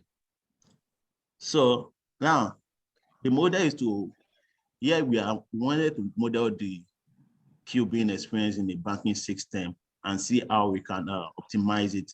So the model follows this stuff stated here, this equation, that our target is to minimize the waiting time. And this waiting time is a function of the effectiveness of the system. And this effective system is a function of the service time. So if it's for, it's a function of controllable and uncontrollable factors. The controllable is the one that you can actually alter, and the uncontrollable factors are the one that you cannot alter. You cannot alter the entire time of customers, but you can alter the service time of your employees. So that's why waiting time is a function of a controllable and uncontrollable factors, which can be in form of service time and interarrival time. So this is the process flow chart of how the system operates in a bank. A customer arrives, joins the queue, and goes to the bank being considered is at the moment. We use the customer service department of the bank, and they are making use of just 2 customer service agents at the moment. So a customer can either go to CSR1, customer service representative 1, or customer service representative 2. After being served, they can then depart from the service system. So in our model, we made some assumptions like no parking, no reneging, no redundant customer, no preemption in the system. So those are part of our assumptions so that our model can work effectively. So after doing that, we use Arena. Arena is a discrete event simulation software. It's more or less the best simulation software when it comes to discrete event, because it doesn't involve any level of programming and doesn't model the system better, especially when it comes to discrete event. So we use Arena to model the system, and Arena doesn't involve much programming too, because you only use shapes to denote processes and logic. for what you intend to create, for the model you intend to create. So you don't need to program anything. So doing that, we're able to get, from our data, we're able to get these values, the number of customers being recorded for the day. We use it there as a case study, and we use 8 hours to take our data. So, and we use one of the busiest day of the month, which is the salary day, to collect our data. So if whatever we model for the salary day, we surely work for the non-salary day, because the salary day happens to be the worst of those days that people experience a longer queue in the system. So we got all this data and we were able to evaluate all these values. The number of customers recorded for the day was 192. Number of servers was 2. Available working hours, mean interval time, mean waiting time, mean idle time. And we're able to get all these values from our arena modeling. So from there, we now look at it, okay, don't forget, like I said, our queue system is known to be MM2 system. MM2 system is a system whereby the arrival time follows Poisson distribution, the service time follows exponential distribution, and the 2 parts of it means they are just 2 servers. So we now try, okay, let's try and see other alternatives using these model. So we try for 3 servers, 4 servers, and 5 servers, and look for the better one. So we want to do comparison among all these other models. So the comparison shows that you could see this data for MM2 and for MM3. AWTE means average waiting time of customers in the system. ASC means average service time of servers in the system, and ATSS means average time spent by customers in the system. So these are the values for MM2, and we also have this value for MM3, and we have this difference. So this difference shows like MM2, there are people spend more time with MM2 model than with MM3 model, and there is a difference of 90.32% as again for customers. So instead of people to spend 25.30 minutes, people now spend 1.69 minutes due to the increase in the system by just 1 server. So same apply for average service time, same apply for average time spent in the system. So, and I did that for MM2 versus MM3, MM2 versus MM4. MM4 means 4 servers. I also do for MM2 versus MM5. MM5 here means 5 servers, while MM2 means 2 servers. So, and I got all these differences. So the question is, which one should I pick best? So I now do what is called resource usage.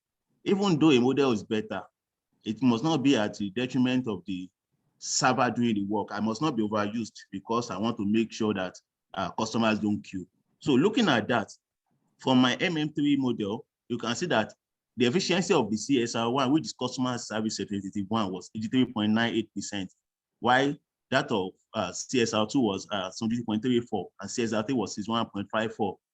Ideally, it is being recommended that the utilization factor of a cost of a server should not exceed 75%. You understand? So looking at this is okay. Just one of the server is a little bit overstressed, and that's the one of CSR1. But looking at this second model, second or third model, MM4, you could see that the first one is okay, second one, no, third one, look at this 4th server, which is 20.94. No employer will employ a worker that the efficiency will be 28.94. No one will do that. So definitely this model will not work. And looking at MM5, you could see the first server is working well, second server a bit okay, third no, fourth no, and 5th is even a waste. So because the efficiency is 0, that means for the whole day it's not going to do any work. So nobody will do that. So definitely for the bank being considered, the best model that fit that bank is MM3 model, which is to employ 3 servers instead of 2 servers. And by employing 3 servers, it's not going to overuse the servers, and the servers are going to perform optimally with respect to this model. You have 1 more minute? Oh, okay, I've already concluded. Yeah, okay. This is just conclusion. So the conclusion is like, if the company can utilize the proposed model, we are going to achieve, in terms of waiting time, we are going to achieve a reduction from 25.30 average waiting time to 1.69 minutes. So that is 98.32% reduction. And for the average service time, we're going to achieve from 5.43 to 5.40. That means that's 0.55% reduction in service time. And for the average time spent in the bank by the customer, we are going to achieve a 76.93% reduction. So which is a good one for the bank. And I will also recommend that the company should also look into how to work more on their e-services so as to reduce crowd presence in the bank. That's all. Thank you very much. Oh, thank you very much for your wonderful presentation and recommendations too. So we are now in question and answer time. So if you have a question for any of these 5 presenters, please go ahead and drop them in the chatting places so we can see, or you can just unmute yourself and just ask your question. So previously we have the following question. The first question for Ms. Adeoti. The question is, how was the one-way ANOVA conducted? You didn't indicate the p-values, confidence level, and etc. Yeah. Thank you, sir. As you can see in the slide, let me share the screen. We set the confidence interval at 0.05, 5% confidence interval, and then we did the one-way ANOVA. Since we are considering the different means between these 4 different media, we compared the mean between them, and we were able to at least reduce the type 1 error. So we, from the slide, let me see, from the presentation, we see in the data table, we see that we set the confidence interval, like I said, at a 5%, and then we compare the means. Oh, okay. Oh, that will be enough. Thank you so much. Yeah. Yes, sir. Thank you, sir. Yes. And I personally have some questions for Mr. Gbabiaka. Mr. Gbabiaka, are you listening? Okay. Please go ahead, please. Yes. Okay. You developed hydroxy type from gel. So you didn't mention about the thickness of how materials develop as could be compared with other tissues. Sorry, your question is not clear. It's not clear. Okay. Yeah. So maybe you can look directly at the screen. When you look away, when you look sideways, we cannot hear what you say, sir. Oh, okay. Yes, Okay, because I'm reading. I'm reading from a paper. Okay, I said you developed the biomaterial you developed. You didn't talk about the stiffness because stiffness would be a good parameter. Stiffness. Is it stiffness? Yes. The stiffness. Okay. Because you're talking about bone. Is it stiffness, right? Yes, stiffness. Okay. So is that the question? Yes, the stiffness should be comparable with other bone tissue available in the market, right? Yeah. Okay, is that the question? Yes. Yeah, actually, that's the focus of the research is not to test for the mechanical properties. We only consider how we can locally source these biomaterials, okay, from waste, okay, just to minimize the effect or the menaces, okay, cost, okay, by all these agricultural waste. So that's the focus. So as time goes by, of course, this material which we are talking about is a ceramic, okay, and as well is of course it's a very brittle material, okay. So now in order for us to actually utilize this material, we can reinforce it with a polymer, okay, and then to form a composite. Then we can now be sure, okay, to apply it as bone implants, okay. That way we can say, okay, it serves as a substitute, okay, for bone. Okay, for so now, if you mix with other polymers, will it still be bioinert or biocompatible? Of course, what is most important is that the material that we are bringing in together, it must be biocompatible. Okay, so biocompatible. So that is the focus. Okay, So thank you so much. okay, thank you very much. Yeah, I have another question for you, actually. Yeah, please. You presented some SCM images, the Okay. micrographs, and Okay. there are some light and dark zones in your micrograph.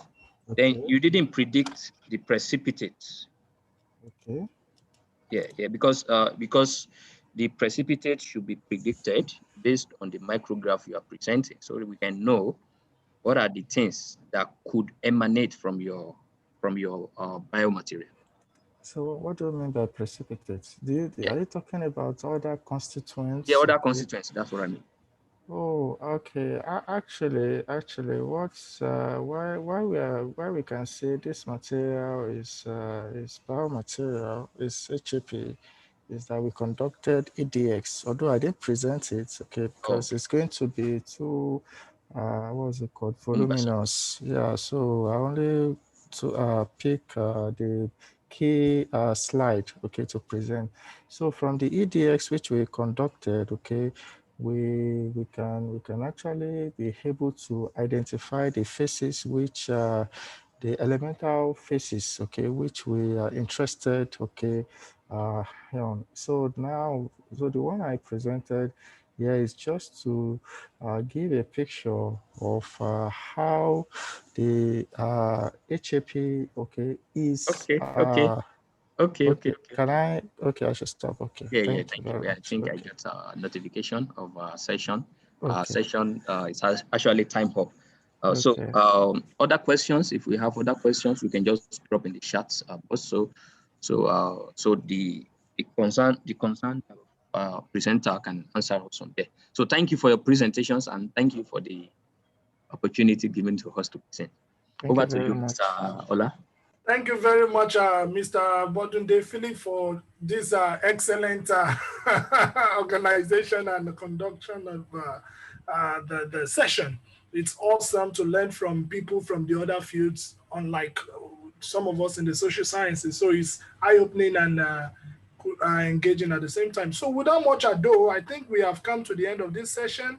And however, we would remember that we have one of our presenters from Nigeria who could not make her presentation as a result of our internet challenge. So now she's going to, please, I crave your indulgence to please allow her present to us within 7 minutes.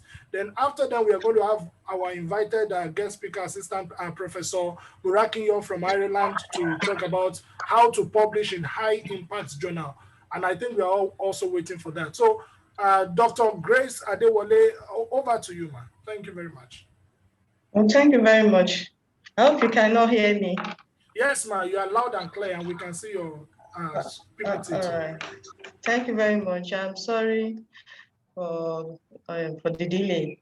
So my topic before me is levels and patterns of male fertility behavior in Nigeria. And I'm affiliated to National Center for Technology Management. And these are my, sorry.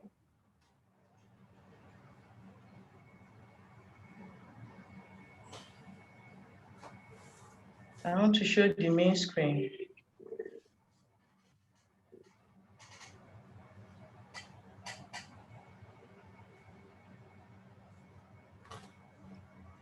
Okay, maybe let me continue from here because I can't actually see my screen from the, okay, this is the background of my study. I have the background, then the objectives, down to the conclusion. So the background of the study is about male fertility behavior. You know, the number of children to a woman is still 6 up to now.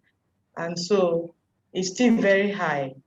The assumption is that there's some factor that is incorporating to that high fertility, and there are like high individual and household and then community level variables. So most studies in the past are focused on female fertility behavior, simply because there is a linkage between women and the child, but it's very difficult to link a father to a child. And however, the analysis of male fertility can complement the analysis of female fertilities. So there are many determinants that is actually underlying the high fertility rate in Nigeria. So many researchers suggest that men should be the target of male fertility behavior. And so in Nigeria, the statement of the problem is that the fertility level remains still very high. And so many theories about fertility, they share them include men. And we also have many data on male fertility, especially in demographic and health survey. And also there's depth of these studies in Nigeria. And if you do not study this aspect very well, it could have effect on the public health, socioeconomic, and there could be socioeconomic problems. Then the consequences is that children can be chronically malnourished, there'll be high level of employment, there'll be limited access to these infrastructures, and there will be pressures on the existing infrastructure. So these are my objectives of the study, to examine the levels and then the pattern of male fertility behavior. And the data will be useful on to tell us pattern of male fertility behavior, and then the decisions maker can use the data to give us informed policies that will address the issues. So let me just go straight to there are so many literatures on male fertility behavior in the past. There was one by Zhang Ling, Shoemaker, and the rest that assess the aspect of male fertility behavior, but most of them just look at the individual characteristics. And the theory behind this framework is the proximate determinants that says that there are some factors, economic factors, social factors, and cultural factors that influence fertility, but they operate through another, through what we call the proximate determinant. Then also Eastern and primitive fertility theories in 1985 also explained that they tend to be fertility decline in a light of a more general societal transformation, which is called the modernization process. So once there is modernization, there's development, there's tend to be decline in fertility. And this is the conceptual framework for these studies. The factors are grouped into three: individual factors, household factors, and community factors. So the individual factors are related directly to the respondent, then the household, those other factors within where the man is living, then the community factors where the person is living, whether the person is living in the northern part or the southern part, urban or rural, the ethnic diversity maybe is in an homogeneous community or an heterogeneous community. Then we also look at the community level of education, whether the person is living in a community with high number of men that are educated or low number of men that have secondary school and above. Then we look at the community family size norm. The man is living in a community whereby the norm of this community is high fertility, then it tends to influence the fertility behavior. And we have the proximate determinants, which are the age at marriage, marital status. Those are the direct determinants on fertility behavior. While the individual, household, and community factors are indirect factors influencing fertility behavior. And the research instrument, and consider the Nigerian demographic and health and data from 2003 down to 2018. And these are the sample sizes of these studies. So I only considered univariate analysis and the bivariate analysis. Charts were drawn to show the fertility behavior, and then according to different individual, household, and community factors. So these are the study. Let me just keep all these slides because of our time. Over the years, the fertility is not really declining. It's almost a slight difference. So let me go to the conclusion of the study because of my time. So there's a slight decline in the male fertility behavior from 2003 down to 2013. And then the region that have the high fertility rate are those in the northern side. They have high fertility compared to those in the west or in the east. Then the occupation is also significant. Those working in the informal sectors have a high mean number of children ever born. The ethnicity too is also important. The Hausas have high birth rate among the major ethnic groups. Also, those who have access to media, that we are aware of those things that can be used to reduce their fertility rate. They have low fertility. The education also is also significant. Those with no education have high births compared to those with education. Also, like I said earlier, region of residence also important in determining the fertility rate. There is high fertility in the northeast and northwest compared to the southern part. Then the rural areas are also associated with high births compared to urban areas. Then the northern side, of course, they have the high birth rate. Then ethnic diversity significantly also affect male fertility. We have homogeneous community and heterogeneous community. And when we compare the mean between the two, those who are living in the homogeneous community have high birth, high mean children ever born. Then considering the community level of education significantly also affects CED. Those who are, we have low, medium, and high. Those who are living in a community with low number of educated men, they have primary school or no education, they have more of them. They tend to have high mean CED compared to those with high number of men that are educated. Then when we consider the variable proportion with high family size norm in community, those who have high intention to have high family size, they tend to have high mean number of children ever born.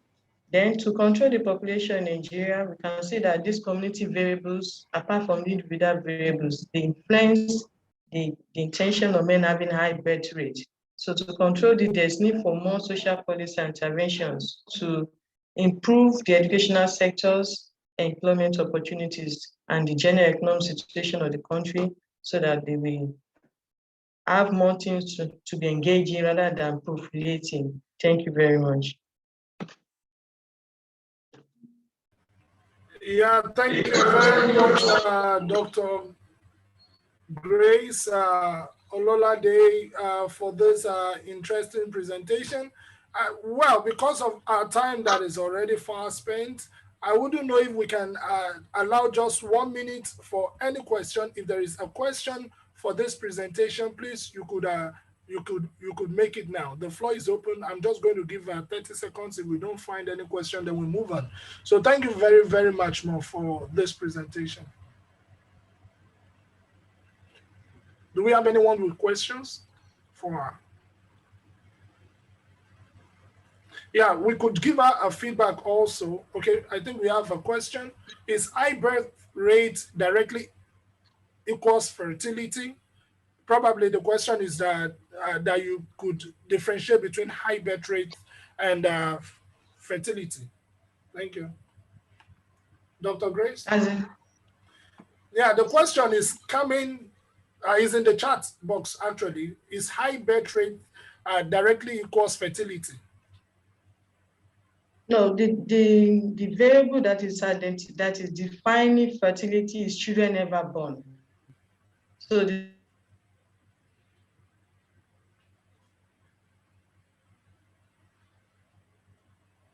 Hello, we can't hear you.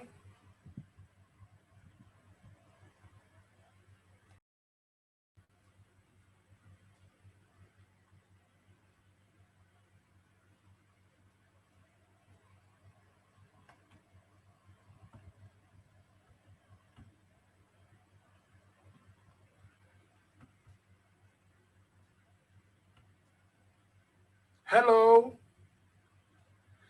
I'm sorry, I think network problem again. So I know she's trying to say that what she uses the CEB, that's the child ever born, which of course is another demographic measurement other than just fertility. So thank you very much. At the end of the program, please let the presenters know they will receive their certificate. Okay, yes, at the end of the program, please, all presenters, you will be awarded a certificate for your participation. So please note that I think this will be sent directly to your emails, the emails you use in sending in the abstract. So thank you very much. Now we've come to the time we are waiting for, and this is going to be the last session. So we have Assistant Professor Murakinyo here, and he is going to be talking to us about how to publish in high impact journals. So without much ado, over to you, sir. Please, you have, yes, we will be listening to him for 20 minutes, and then we'll have 5 minutes for questions and answers. Thank you very much, sir.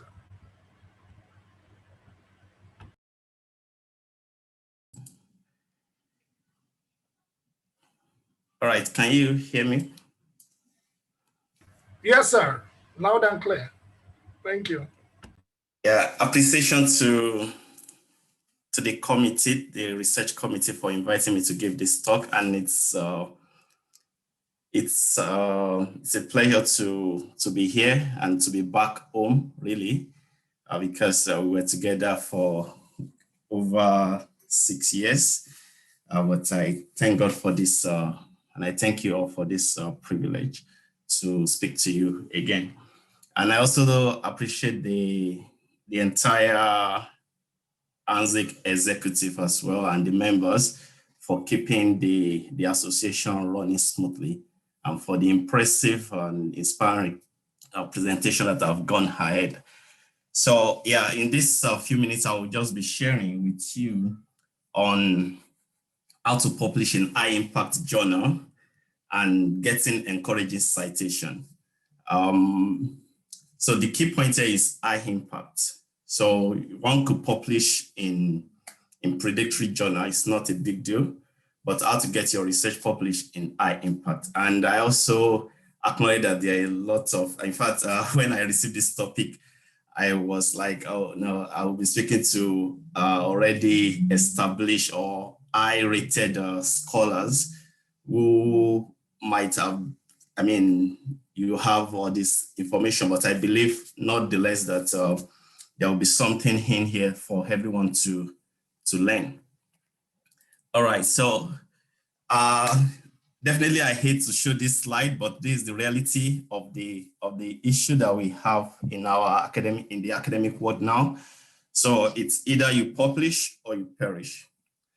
So, and this word has been kind of evolving over the years, and this concept of publish or perish has been evolving over the years. So before now it was publish, later it's publish or perish. Now publish in high impact journal or perish. And maybe something else will come up later. And in fact, it's going to publish in high impact journal, show your research impact or perish. So this is why it is important for us to know the reality of the profession that we are in and start equipping ourselves, learning how to get our research in the top journals and get our research, our career progress in the right shape. So in this talk, I will have two parts. So first, I will tell you the do's and don'ts of getting your research published in high impact journal. And in the second part, it will be about measuring and tracking your research impact.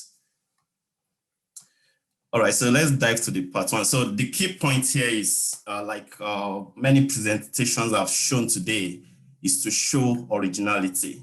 So for you to get your research in high impact journal, it must be novel. And yeah, I remember while I was a PhD student, the word novelty always scares me. Like, it's like when I hear the voice like an hammer on my heart, like my heart just gets pounded, because how do I do something that is new that nobody else has done before? So, but that's the reality. So your research must be novel. There must be something original about it. And in fact, journals don't joke with it. Many of the journals in their guides for authors, it's already shown there. So I just screenshot a brief example in building an environment. For example, you see from the guide to author, for author, building an environment is an international journal that publish original. So they don't compromise that original.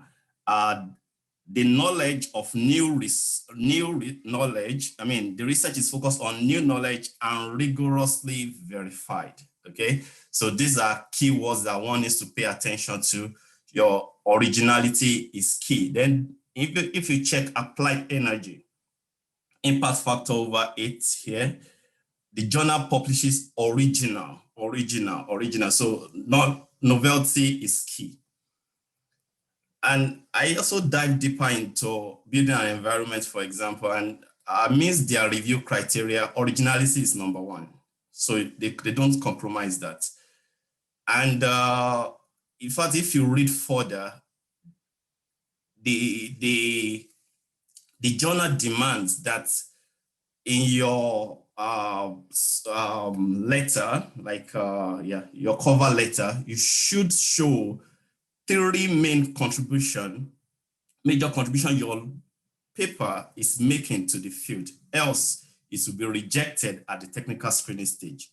So it tells us how important this word originality, novelty is in getting our papers published in high impact journal. So if they see that there is somebody else has published, or we know this already. Like for example, as a reviewer myself, when I'm not learning anything new in a research paper, it's very difficult for me to propose acceptance or minor revision for the paper. So originality is important. So that's the first key in getting your research published in high impact journal. So the question then is, what's needed to, how do I come about this originality of a thing? So a novel research is partly an outcome of extensive literature review. Now, many people are very lazy in their literature review. You just read a scant paper that you can find around and you draw your conclusion. Meanwhile, there is a wider database that you could have searched and get more data into your pool, read the papers and come up with something that has a research gap that are yet to be studied. So it is important that you conduct an extensive literature review and state of the art. So this is key. That's the only way to know what is yet to be done. So when it comes to novelty, a lot of questions might be running through your mind. How do I get about this? What exactly is novel and what is not novel? Now, it's simple. What new knowledge is your research provided to the academic community? Are you solving any problem? And also, it could be in terms of the methodology that you use. So for example, you could use a multidisciplinary approach. So that could be the novelty of your research. It could be that you are providing new evidences, new observations that have not been carried out before. Or you are analyzing the data in a particular way or using a particular method that have not been used before. Or you are developing a new algorithm, you are developing a new method, you are developing a new set of materials that have not been used before or explored before. Or you are solving a real local global problem using certain methods, like we have all seen in many of the studies that have been prepared today. And also it is important for you to sometimes novelty, like I mentioned about multidisciplinarity. So when you are open to collaboration, maybe somebody from computer science working with a metrologist like myself, nobody would, we can come up with some novel approach to solving a particular problem. When you combine field, you bring ideas from different fields, you can generate new kind of knowledge, new kind of approach and analysis. So that will make your research novel, okay? Now, I mentioned that the key point in arriving at novelty is comprehensive literature review. So the second tip here is your research, your literature review must be comprehensive and up to date. So it must be extensive. So definitely the essence of literature review is to identify what is known and unknown. Okay, what has been discovered, how it was discovered, and how it could be discovered. Are there evidences or are there no evidences? So when maybe it was discovered 50 years ago, maybe there's need for an updated knowledge. Okay, so you need to articulate all these things. It is important. Many people, many papers actually fail in this respect. That's why you have low acceptance rates in many of the journals, because at the technical screening stage, they were unable to articulate very well. Sometimes I've reviewed paper that you see the novelty in the work, but the author refused to articulate it. So if you are sure about something, you need to articulate it very well. You need to talk about it at every opportunity within the paper that you have. So you have to talk about the novelty and clearly articulate it. That's key. So to identify key research, like I said, a robust literature review must be conducted. Now to do that, we know this popular funnel approach where you start broadly and start to narrow down until you are able to deduce or you are able to sieve out what question has not been answered. So your data, you must search enormous, databases that you know the one in your field. Make sure you search as wide as possible and make sure that it's up to date. Okay, so and while you are conducting your work as well, make sure you stay abreast of the latest research. So for me, for example, I set up a lot on Google Scholar. I set up a lot on ResearchGate. Of course, while I was developing my my account, they already know I've already inputted what my field, my area of specialization, and my subject area. So any paper that is coming out in that particular subject, I get to know. So I have almost daily updates of the state of the art in my research field. The reason why this is dangerous, or I learned this by personal example. Yes. So while my first PhD paper was actually spent over a year on the review process. And eventually it was published after a year and a half, but I was unable to add the work in my thesis. The reason is somebody else published something that is quite similar. So it wouldn't add up to my PhD thesis, even though it was eventually published, but there are similarities in the design of the experiment. So up-to-date knowledge is important. So you have to know what is the latest development in your area, so that you have to formulate your research gap and questions. Then also review relevant global and policy documents. This is very important. Like, for example, you have the SDG report for people in environmental science, you have the IPCC report, you have the WEF, World Economic Forum report. All these policy reports are important for you to know what are the key research questions that are around in your field of study. So you know the policy documents that are relevant to you. So I've mentioned that you remain aware of the relevant review. Then the next tip will be to master the state of academic writing. Now that you can write fictional stories doesn't necessarily mean you can write academic manuscripts.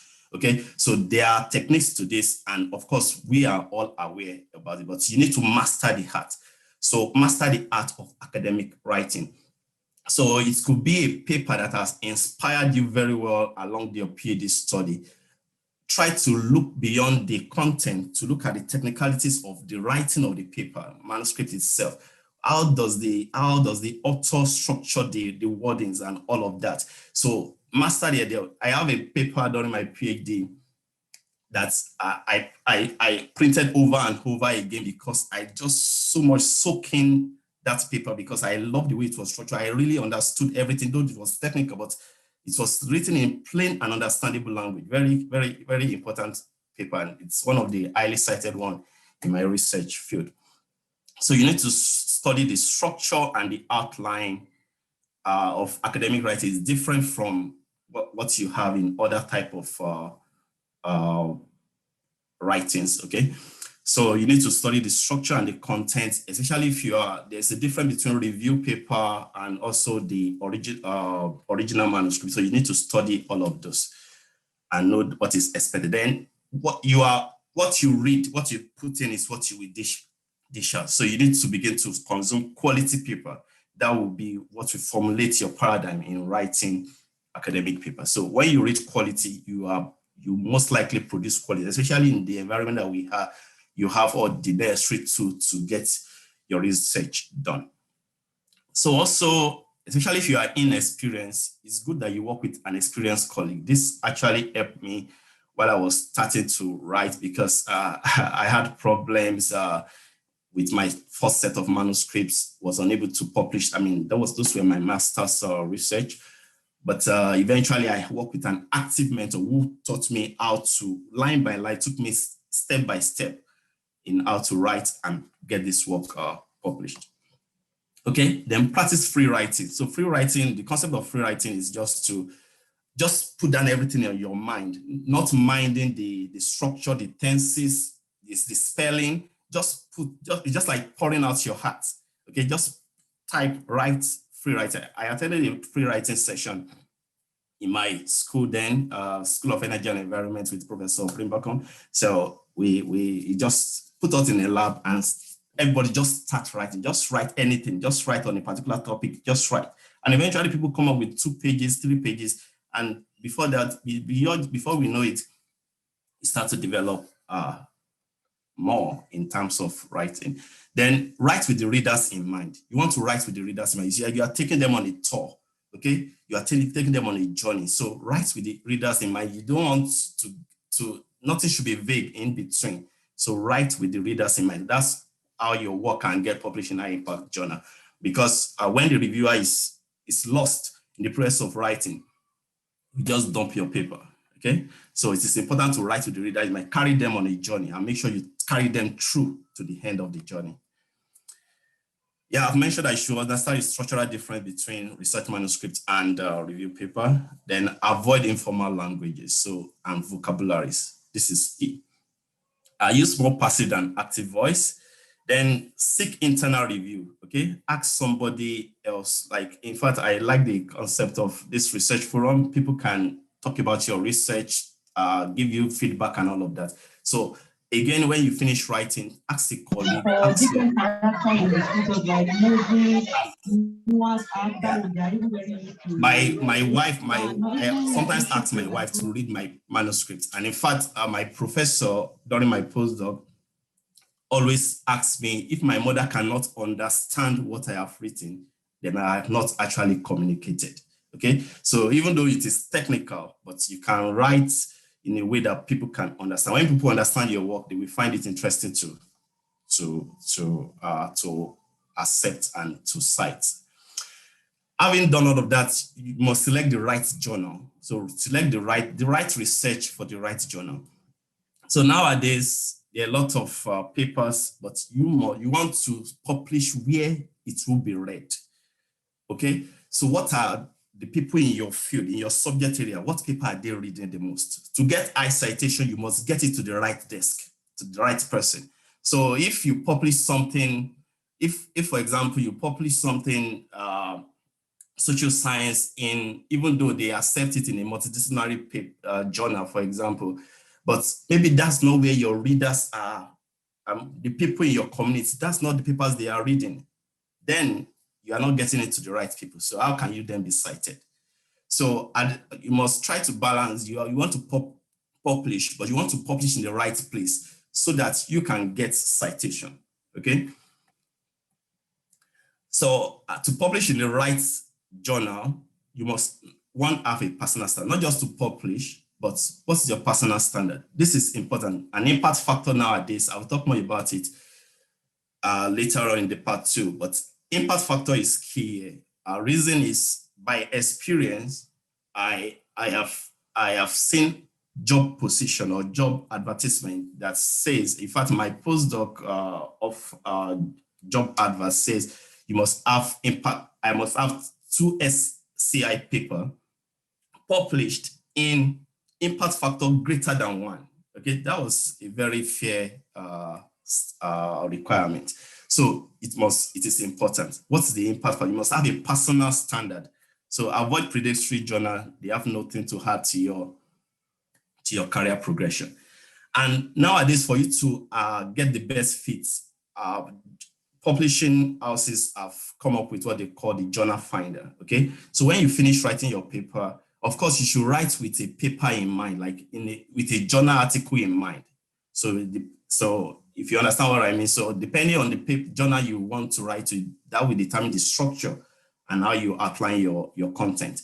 But then after writing everything, to be sure that actually the way you have structured everything fit into a particular journal, it is important that you can use the journal finder services. For SCVR, they call it journal finder. Springer call it journal suggester. Time will not permit you to show or demonstrate this to you. So once you finish, you type in your proposed topic, you plug in the abstract, then you run it on their software, and it will tell you, okay, these are the top 10 or 5 journals that you could publish your paper in. And this is important for wider readership and impact. Also, yes, you want to publish in high impact journal, but you have to be realistically ambitious and honest. Okay, so if you know your work doesn't, you don't have to push yourself extremely high. So because you are still at the early career stage, so you can be realistically ambitious and not overdo it, but you must have a personal standard, a minimum standard that is required. Also, especially if you have side projects or your MSc thesis, for example, you can invest in what my so-called high yield potential journals. So journals that are just coming up, they don't have impact factor yet. So all this or your MSc research that you are yet to publish, you can get them together and put them in this high yield, what I call the high yield potential journal. They don't have impact factor yet, but when you look at the editorial board, you see that they are likely going to progress. It's just like all this investment that we make, that people will tell you, if you had invested so amounts in this stock 10 years ago, it will be worth this by now. So in the next 5 years, that paper might blossom, right? So for example, I missed out on SCS, that is Sustainable Cities and Society. I knew when it was started, they actually invited me to publish there, but I said no, that I wanted my work to go in paper that has impact factor. Now, 5 years later, it's close to about 5 impact factor. So over time, the paper actually blossomed, okay? So then it is important that you study the guide for author. So I wanted to say read, but I wouldn't say read. So people just skim through and just say, okay, they want me to write the introduction. You have to look for the details. Like for example, I showed you for building and environment. There's something they require in the cover letter. The cover letter itself must be persuasive.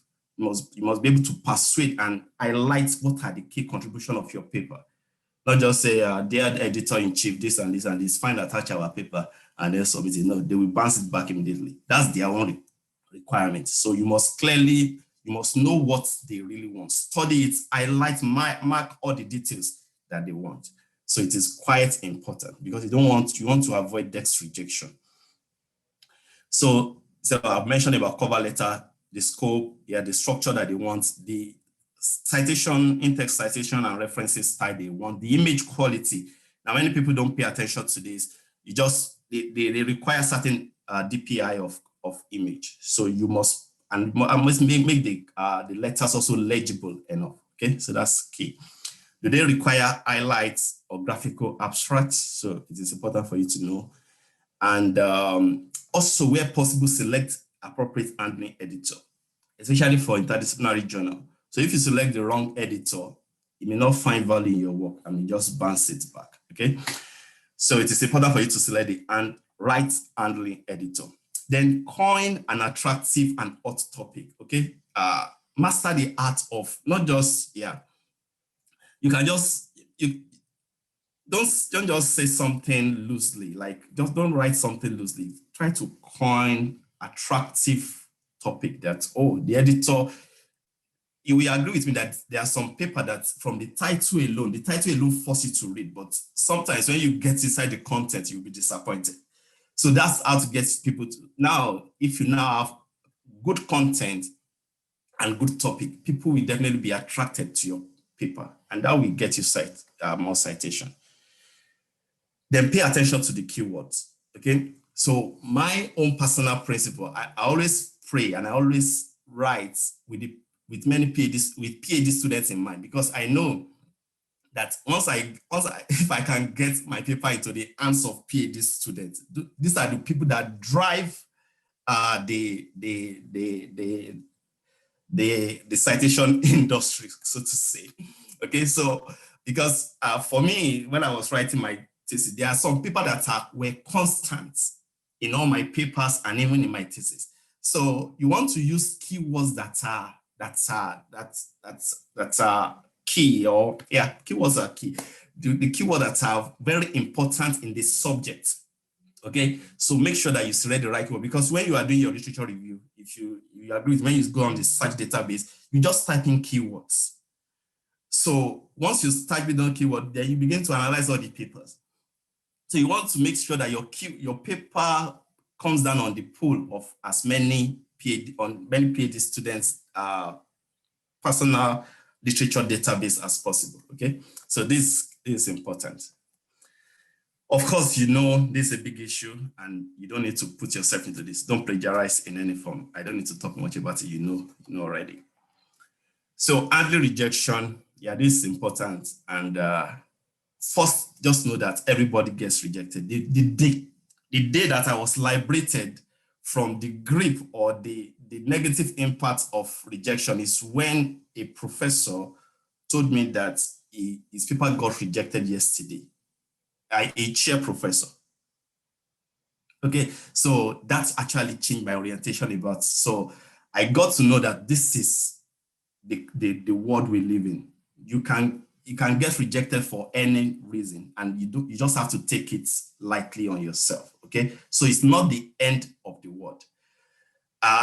Personally, I have submitted a paper.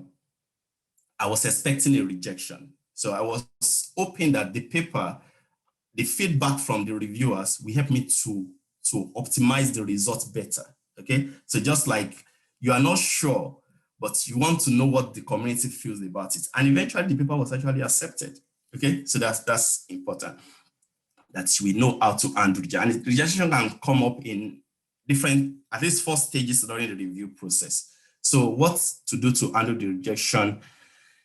You don't need to panic. It is not the end of your career. So rebuttal is possible and may save you. Okay, so I have an example of where my paper was misjudged. So I write a long rebuttal and it was eventually accepted. Okay, so if you are confident, you can discuss with the editor, and then you can get your paper in later on.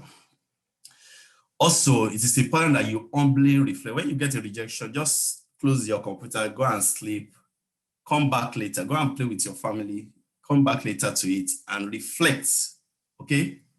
Humbly reflect on the comments and try to revise the manuscript, send it to another journal. I mean, when you are starting to write, for me, I have like 3 journals that I'm targeting. So if one says no, I bounce to the next, okay? So it's not the end of the world. So make sure that you just move on from there. Use the comments in the rejection and then try to revise the manuscript. Hopefully you won't get as much rejection, but it's part of what we have to learn to cope with, okay? So your paper hopefully will be accepted. So it is also important that you celebrate every accepted paper. In fact, if you have 5 acceptance in 1 week, celebrate each one as if it's your first, okay? It's important for your psychology, yeah, as well. So you celebrate your success. So it is quite important. Then for me, I think the favor of God is also important.